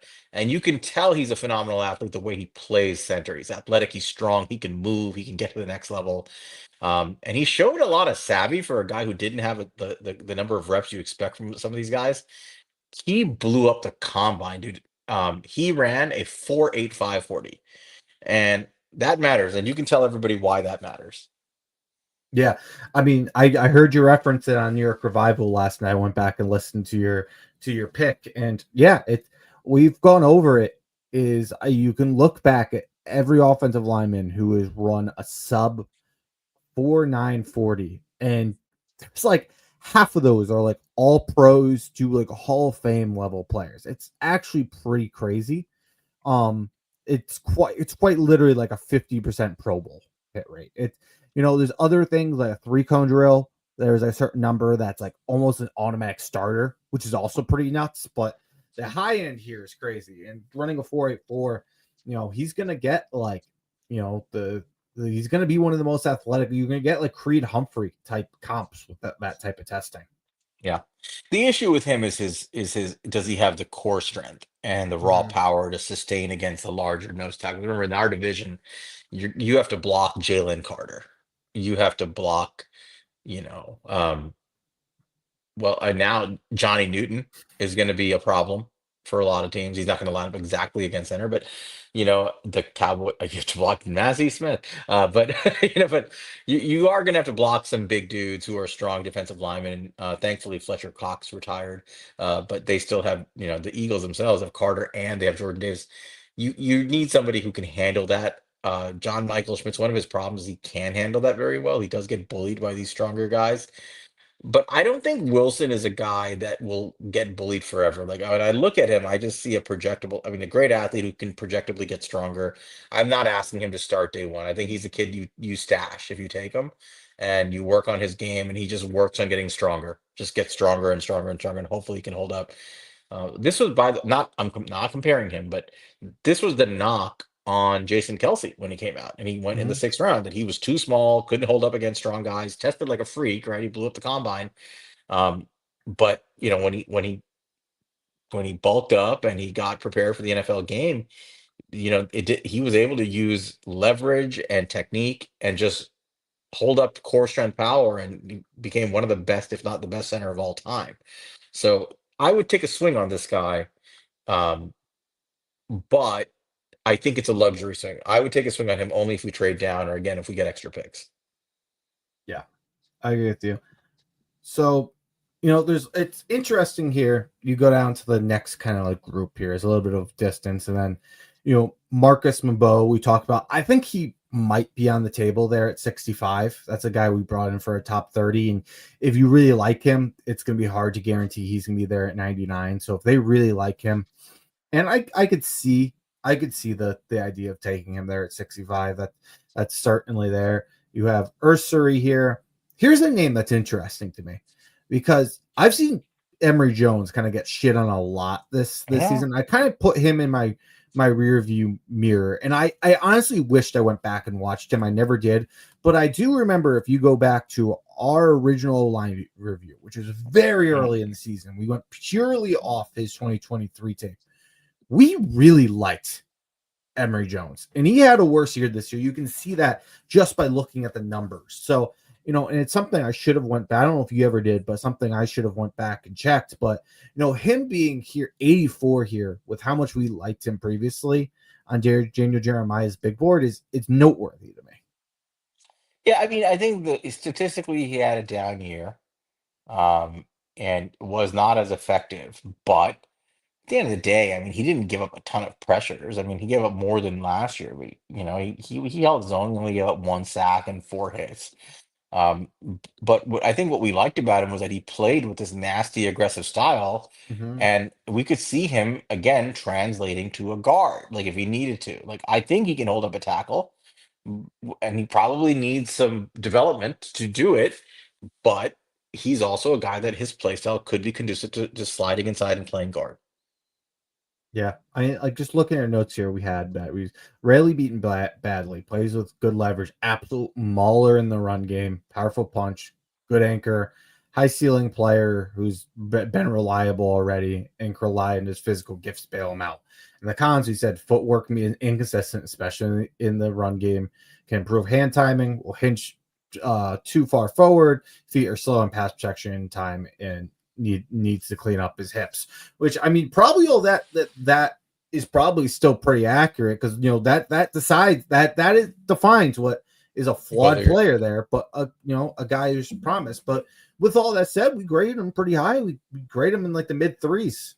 I think he would struggle at tackle at the next level. He's kind of a Mm-hmm. heavy-footed guy, if I recall when we watched him. Powerful, but not necessarily the most nimble, and you do have to be quick on your feet to play tackle and cover a lot of ground. But a lot of the deficiencies in his game are essentially erased the second you put him at guard, right? Like Mm-hmm. that stuff doesn't matter anymore when you're playing guard. And so I think he, at minimum, could be a very good guard with with the ability to play tackle because of his experience. Like he's a guy I would consider. I think Ursary is a better player than him.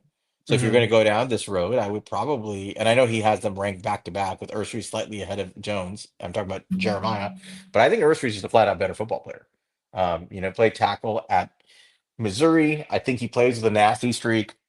He has the arm length, barely, but he's got it. Very good athlete, dude. I mean, he tested well, and I think Ursary can hold up a tackle at the NFL level. I really do. He might end up being a guard.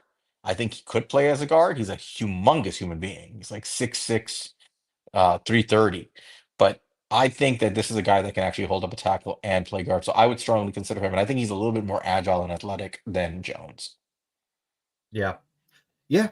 There's definitely names here that are interesting here. Looking down, like we've Charles talked, Grant. Charles Yeah, Grant, great mover, total developmental guy. He's not there yet, but he is.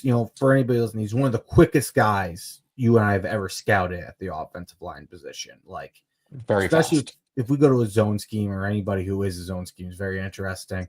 He looks like a 49er to me. Yeah, looking down at this one, a guy who's ranked really low here, but would certainly be interesting me at that 99 105 turn is my West Virginia Mountaineers, Wyatt Millham 117 on there. I mean, this is a guy we liked. We had our questions about, but we liked when we watched him. He said he had good. He's a taller guy, which is tough with taller with shorter arms. He's probably not a tackle in the NFL because he came in 32-inch arms. It's pretty much a death sentence to tackle. but he was a high IQ player. He played a lot of time at West Virginia as a starter for 3 years or like 3.5 years. He never allowed a sack in the last 3 years, which is pretty damn impressive. And he had no pressures this last year. You know, he uses angles well. He has solid footwork. I remember watching him, and he can be, especially when we looked into it deeper, he does like can be a little bit messy at times, keeping those pressure happening. It's almost like he puts himself in a position and he can manage to make it work, which I think bring him inside could help him with that. He doesn't have to be on as much an island as much, but he's a really powerful run blocker, and the West Virginia has had a very, very good um, run game for the last couple years. I think that's something he can add. He's a good punch. I think the frame is the biggest worry for him. He plays tall, he is tall, and he has those 32-inch arms. So it's projecting how he can move into guard, because it's going to be hard to project him as a tackle. But he's a guy I would take. He's a tweener, and he's hard to even Mm-hmm. project as a guard, to be honest, because of his, Mm-hmm. his length and his leverage issues. But he is somebody that I think, at the end of the day, again, he's a good football player. There's nothing on his tape that says anything other than he's a good football player. Yeah, And he's an ass kicker. right, and again, so he's ranked, pretty low here by Jeremiah. But again, if you get into day three and you're just like, you've already accomplished most of your impact player goals on day one and day two, and now you're just looking for good football players and you're taking swings on ballers who can just help your team, he's a guy I would consider there, right? Because I think that he's so well versed in playing tackle that even if he's a total flop, if you take him on day three, who Mm-hmm. cares, right? He flops, but you might find a guy whose game translates to the NFL. Like, he's good in college. He might just be good. He might be one of these guys who, some guys they don't test well, they don't measure well, but when the game starts, they're just good football players, right? I Yeah. think he might fit into that category.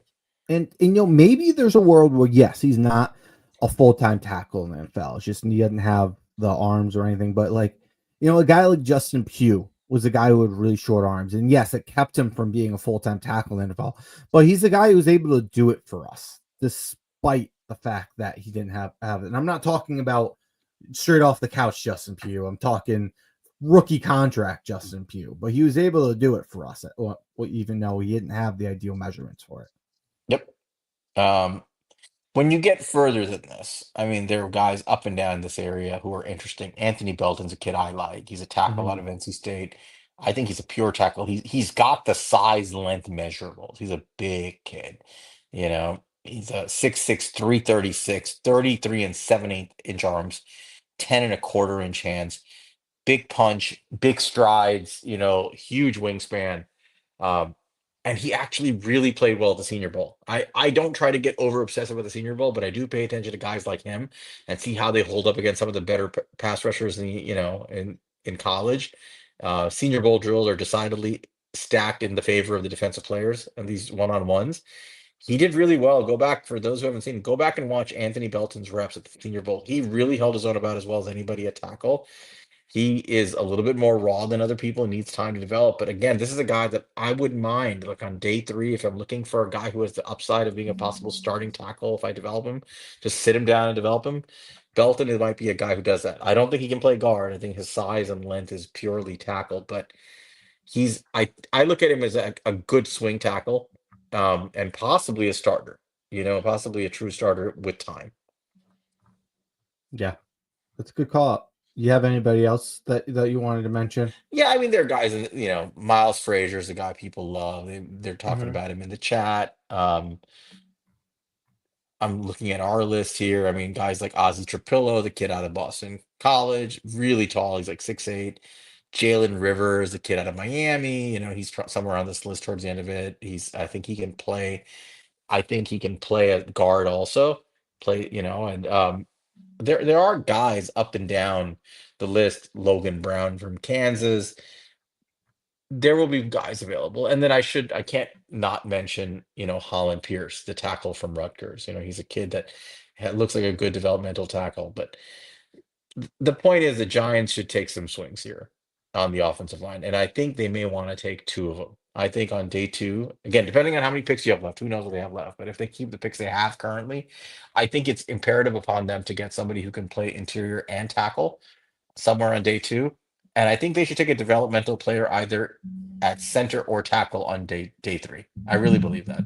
And Hmm. I would like to see them come away with both of those. Yeah, I agree. All right. Another position, if we're ready to move on, that I wanted to talk about, Yep. that there's some guys here, is cornerback. We didn't really go over that yet. Is there, starting out with at pick, we talked a little bit, maybe Will Johnson could be an option if we trade down in first round. But as far as, that's the beginning of the second round, is there any names that you're seriously considering there at 35, or even if we ended up managing to get an extra second round, is there any cornerbacks that really catch your eye there? Where did he put Hairston? I think he put him at our pick, I want to say 34? 34. Yeah. He did. All right. So let's start there. Maxwell Hairston, guy we reviewed very early in the season. You got the pleasure of reviewing him Hmm. from Kentucky. Really fun watch at cornerback. Fluid athlete, turns his hips, runs with receivers, plays a lot of off man and zone, but I think he has the physical traits where he could keep up in man. Agree. Um, really, really good, mirror corner, had good ball skills, better than his teammate that we drafted last year, Andrew Phillips. Um, but he really rose up his stock when he blew up the combine. He tested like a freak. I think he ran a 4.32 or something like that, if I'm not 429. 4.29. Okay. Yeah, I mean he tested like crazy, and that's really important for corners. He's 5'11", 183, ran a 4.28 actually in the official time. Oh, wow. 4.28 with a 1.5 10-yard split. That's nuts. With a 39.5-inch vertical, 10-foot 9-inch broad jump. So the guy is a crazy athlete. And it Um, shows up on tape. He can it does. close. I would be very surprised if Maxwell Hairston got out of the first round. I think there's cornerback needy teams that will likely swing on Maxwell Hairston in the first round. But if we're not taking quarterback there, and we have the pick, and he slides to 34, he's another guy that would be right near the top of my list of guys I would consider at 34. He's not falling beyond that, not by much, if he even gets there. Yeah, I agree with you. Like, I think he would be a really interesting pick there, especially if we had the extra seconds. But, you know, he would be interesting because there's a good chance that guy like Walter Nolan and Derek Harmon don't make it here, and he could be up there higher on my list. I know it's cornerback's a tougher one right now with Deontay Banks, but he's a really good football player, and I think he'd be a fantastic fit for Shane Bowen. I know we shouldn't necessarily be drafting for Shane Bowen, but I think he'd be a really good fit, and I do think he would be scheme fluent. um Trey Amos is another guy. I don't think I would consider him at just 34, but maybe a trade down if we wanted to add some extra picks. Maybe if we got those extra seconds, but he is a good football player. I certainly would consider him. Um, Benjamin Morrison ended up 45 in Yeah. Jared. He did, preface in there like provided he returns to full health. So, that's the tough part with him is that he broke his hip, but he's a guy that you and I both really liked, especially as a man coverage corner when we watched him. Before he injured his hip. Hmm. Like hip injuries for a cornerback are potentially devastating, right? I mean, we always talk about their fluid hips and how quickly they can turn and run with guys. If you have a severe hip injury, your quickness and your fluidity can be lost. And so I don't know what he's going to look like when he comes back fully healthy, hopefully fully healthy. He might not miss a beat, but what if he's stiff all of a sudden, right? He had injury and he can't move that hip and turn it quite as fast. That takes away the best part of his game. I this is the guy where I think the medicals, which we don't have access to, are going to tell you where he goes. If the medicals look good, if it looks like he's well healed, and I don't think he's done any testing, if I'm not mistaken, right? He's not done any testing or Nope. workouts, so you don't know what he looks like. I think I don't know if he's done any private workouts. I'm just not sure. But you kind of need to know what you're getting here if you're going to take him this high. And when I say this high, I mean like 34 to 40 range.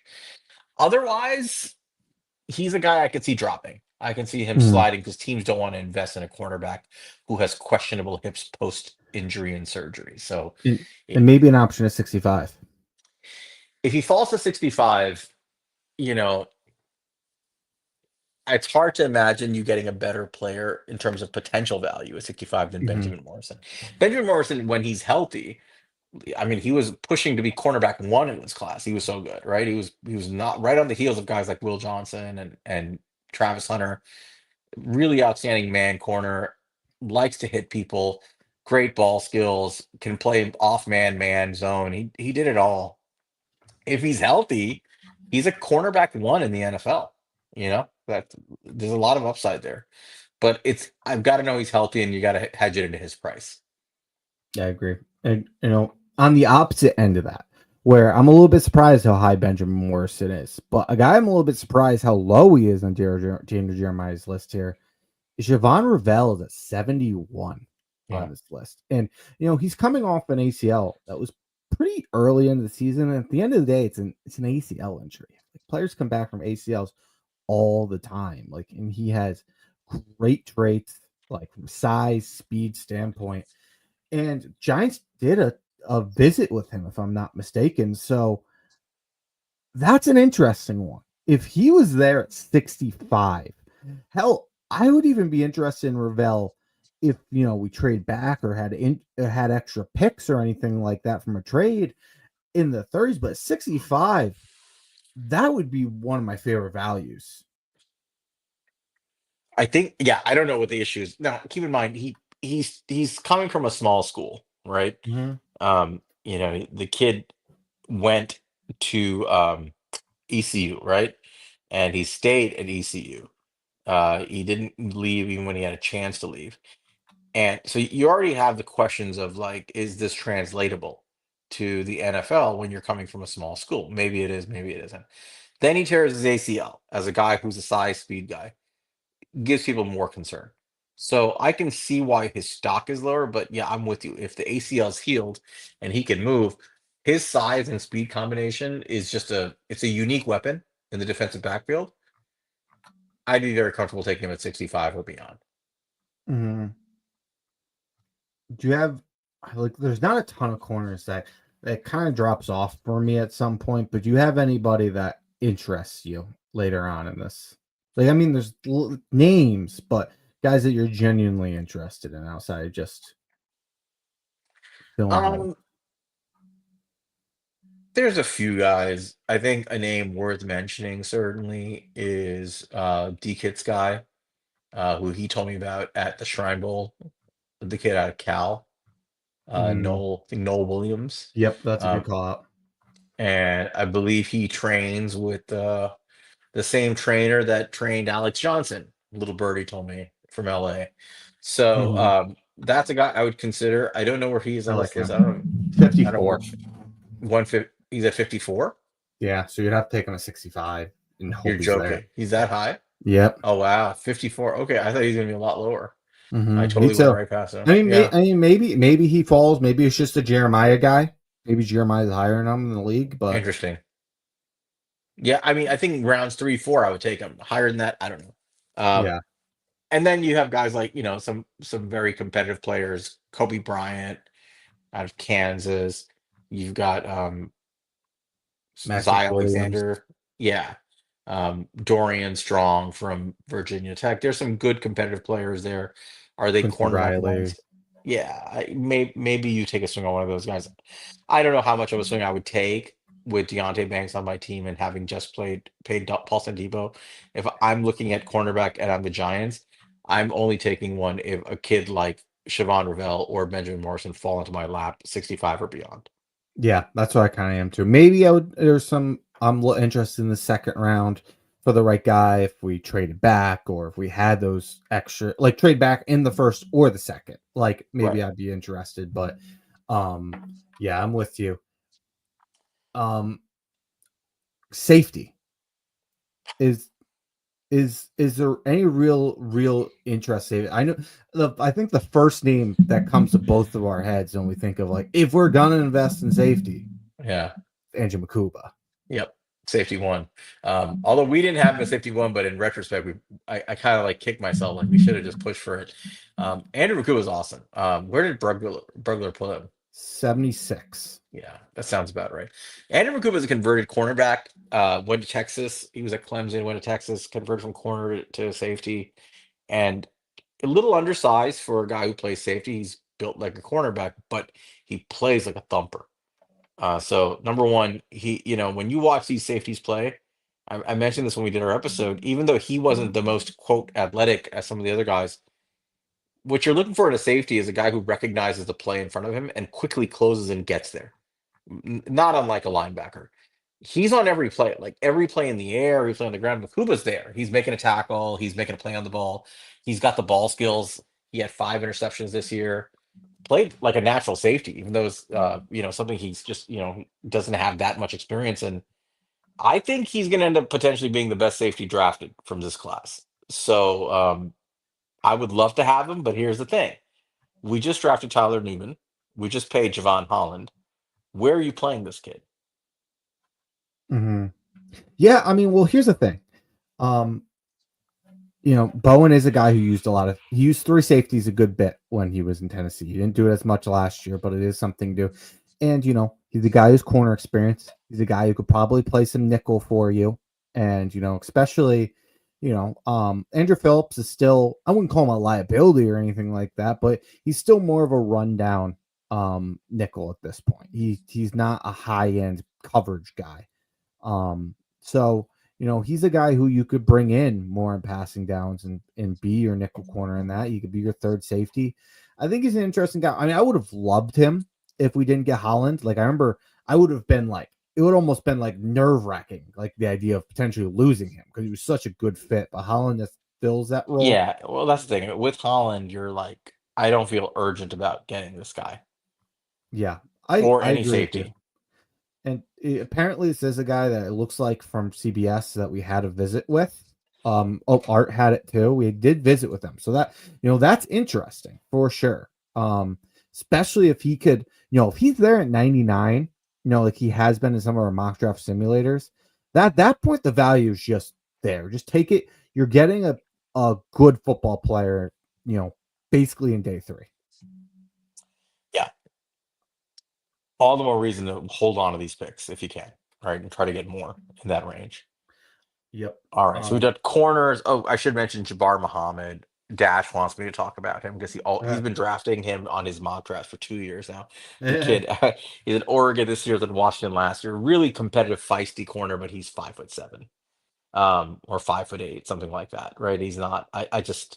He. I have a hard time investing much in a guy that size at cornerback. We're in a division with CeeDee Lamb, soon to be Ted McMillan, I think. Yep. Another guy I want to shout out safety. A guy we brought in is Jalen Reed. We brought him in from Penn State.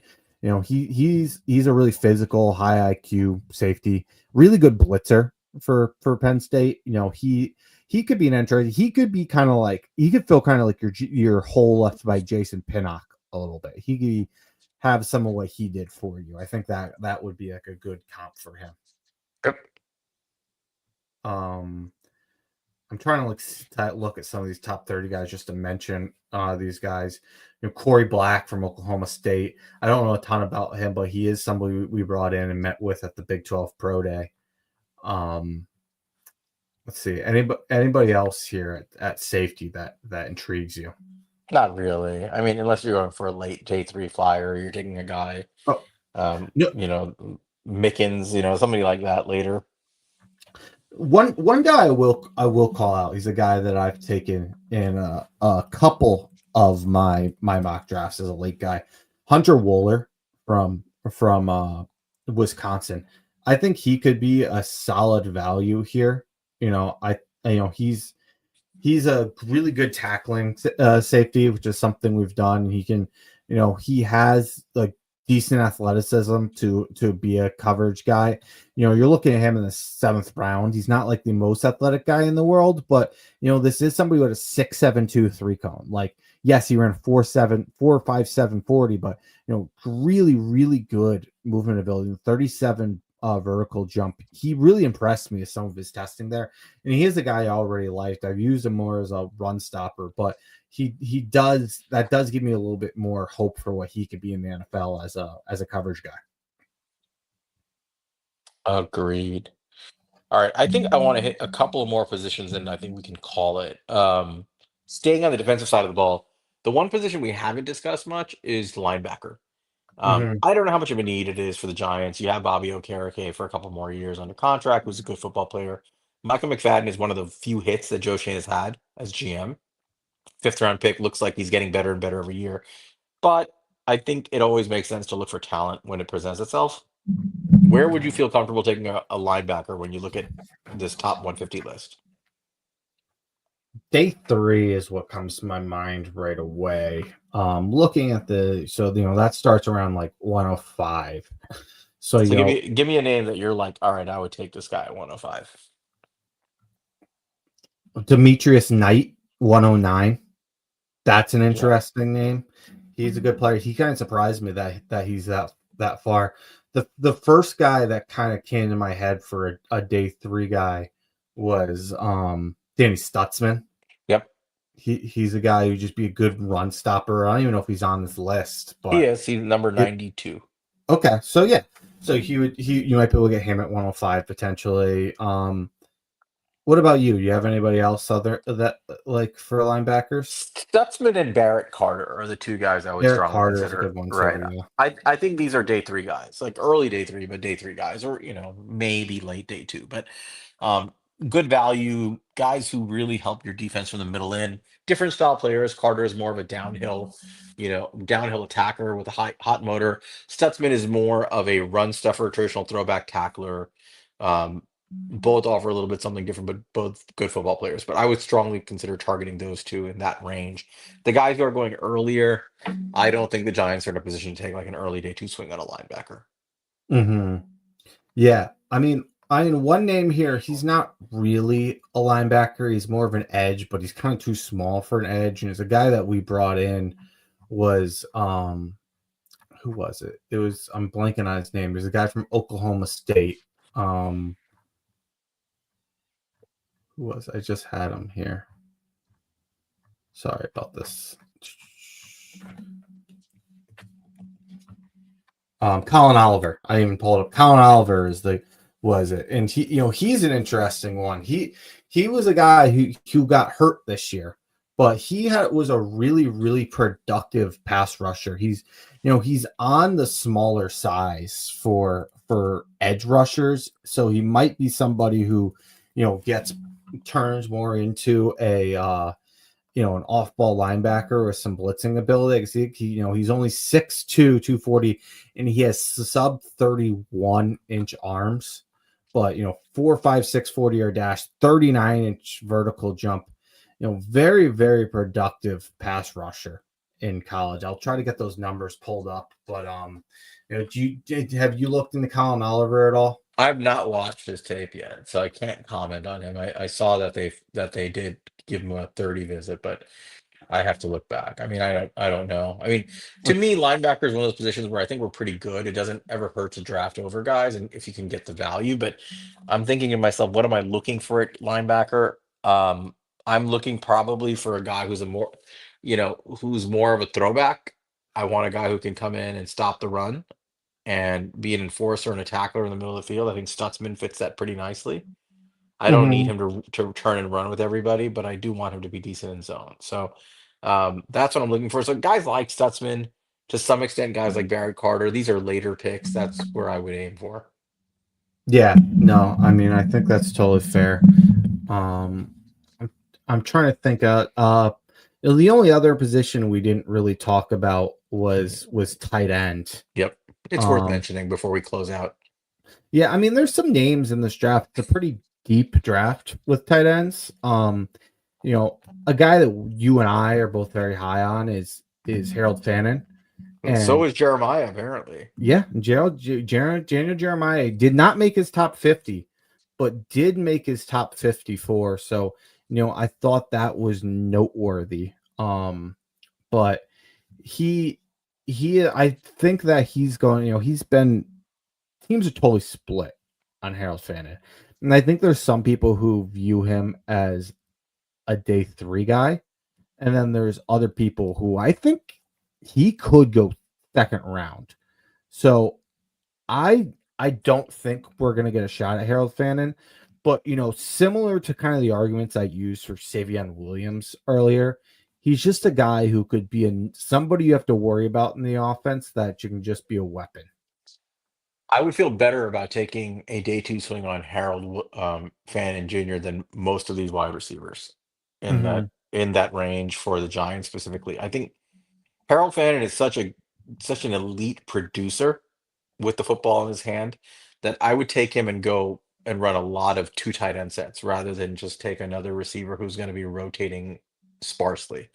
So count me in on Harold Fannin Jr., very good football player, but I think you're right. I think he'll go a lot earlier than people realize. He probably will go in the second round. You know, a guy that we're not gonna have a shot on, but a guy that I thought was interesting, that was really high, who we were both fans of. Mason Taylor was Yeah. 29 on this list, and there's been a lot of smoke with him going to the Philadelphia Eagles with the idea of them moving on from Goddard. Would not be a very common Philadelphia Eagles pick. So I don't necessarily see it happening, but that's interesting one.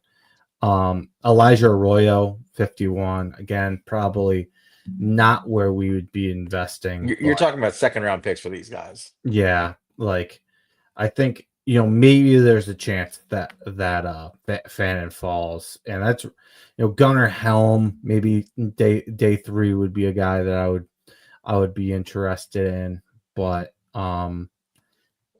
It's yeah, limited. yeah. I mean, It's a limited pool, and I don't know if I want the Giants swinging again at tight end this early. I mean, it's a decent class, but I would target a guy like Fannin at the right spot. If I don't get him, I'm perfectly okay not drafting a tight end. mhm, yeah, I think that's fair. All right, we covered all the groups. I mean, that was long as an episode per Yeah. usual. We thank you guys for sticking with us, but we covered all the groups and strategies. So basically, I mean, just in summary, you're either going quarterback, Abdul Carter, or trade down at at pick three. You may go quarterback at 34. If not, you can. I think the whole theme of day two was get your trenches straight, and there's plenty of players who will fall in there on the defensive and offensive side of the ball. The running backs will probably come later, day two into day three, and then positions like edge, safety, cornerback are all guys who I think we're going to be looking for value on late day Mhm. two, early day three, and beyond. Um, Offensive linemen will probably be early to mid day two, but the Giants have picks, man. I mean, at the end of the day, they have lots of picks. They have good draft capital. If they don't piss it away and they don't do anything too stupid, they will preserve those picks and be able to use them to load up this roster. And that's all I'm looking for. As a fan, I want impact. I want them to go into this draft and, get a lot of impact players. I don't care about blue chip and all that shit. I care about adding impact quality players to the roster so that the roster suddenly looks like it has depth, it has quality, it has guys who can rotate and stay fresh. I want a team like that. And I think this draft is it's well positioned to give the Giants that. I agree. Also, for the record, I finally got it up. It was from this year. Colin Oliver, very small sample size, only 2 games, but 31.8% win rate in those 2 games. So pretty impressive in a small sample size this year. But yeah, man, I agree with you. I think go after the trenches. Don't worry too much about adding a receiver. I would like to, but you can add one later. I would like to add a running back. It's a very, very good running back draft. You don't need to force one early. I think there's gonna be good value there. But let's load up these trenches, and hopefully they find a quarterback. We'll see where they end up doing it. Yep. I think we'll close it out there. Again, heartfelt thank you to all of you who stayed with us tonight and who have been with us from the beginning. We're going to keep going. We'll see how the draft on the eve of the draft. We'll see how this all shakes out, and we'll have a lot to talk about coming up in the coming weeks. I think we'll certainly have an episode for you guys next week after Monte and I have had a chance to actually digest what happened over the weekend and kind of put it all together. We'll try to get the beginning and the semblance of a depth chart to see how it all fits together once we have the draft concluded. But ultimately, you know, we appreciate you guys. We hope that you enjoy what we're doing. Give us feedback on the Mhm. way we have been grading out these prospects and our process of presenting it. I know we have long episodes. They are designed for a specific group of fans who really, who are into the details. But if you want to see something a little bit tweaked or different, let us know. We're definitely working on changing and adapting some of the things we learned this year just to make it better. But I don't know. I mean, that's all I got, Monty. Do you have anything to say before we close it out? Yeah, man, I just wanted to add on to what you were saying was just thank you guys so much for being a part of us. 2 draft seasons now. I mean, it's pretty crazy now. We're about to complete our second draft doing this thing. That's pretty cool. So appreciate all the support you guys have given us and been here and just talking ball with us over the last couple of years. We're gonna continue to get better. We still have a lot to learn as far as evaluating these guys. We learn from you guys, we learn from the guests we get on, and we try to do our best and increase ourselves. So enjoy doing it, and we're really happy you guys enjoy what we're doing as well. And now that we've just crossed the 2 hour mark, we are able to conclude quickly. Before we go, remember to reach out to us. Like the pod if you get a chance, like and subscribe. We always forget to say things like that, but if you get a chance to like and subscribe, share the information with your friends. You can find us at He's a Giant Pod on Twitter. You can find me at Queens_guy. You can find Monty at MONTECRI5TO. And remember, vote for Momo NFL Fan of the Year. Email address momofoty01@gmail.com. Good luck to everybody. Hope you have a great draft weekend.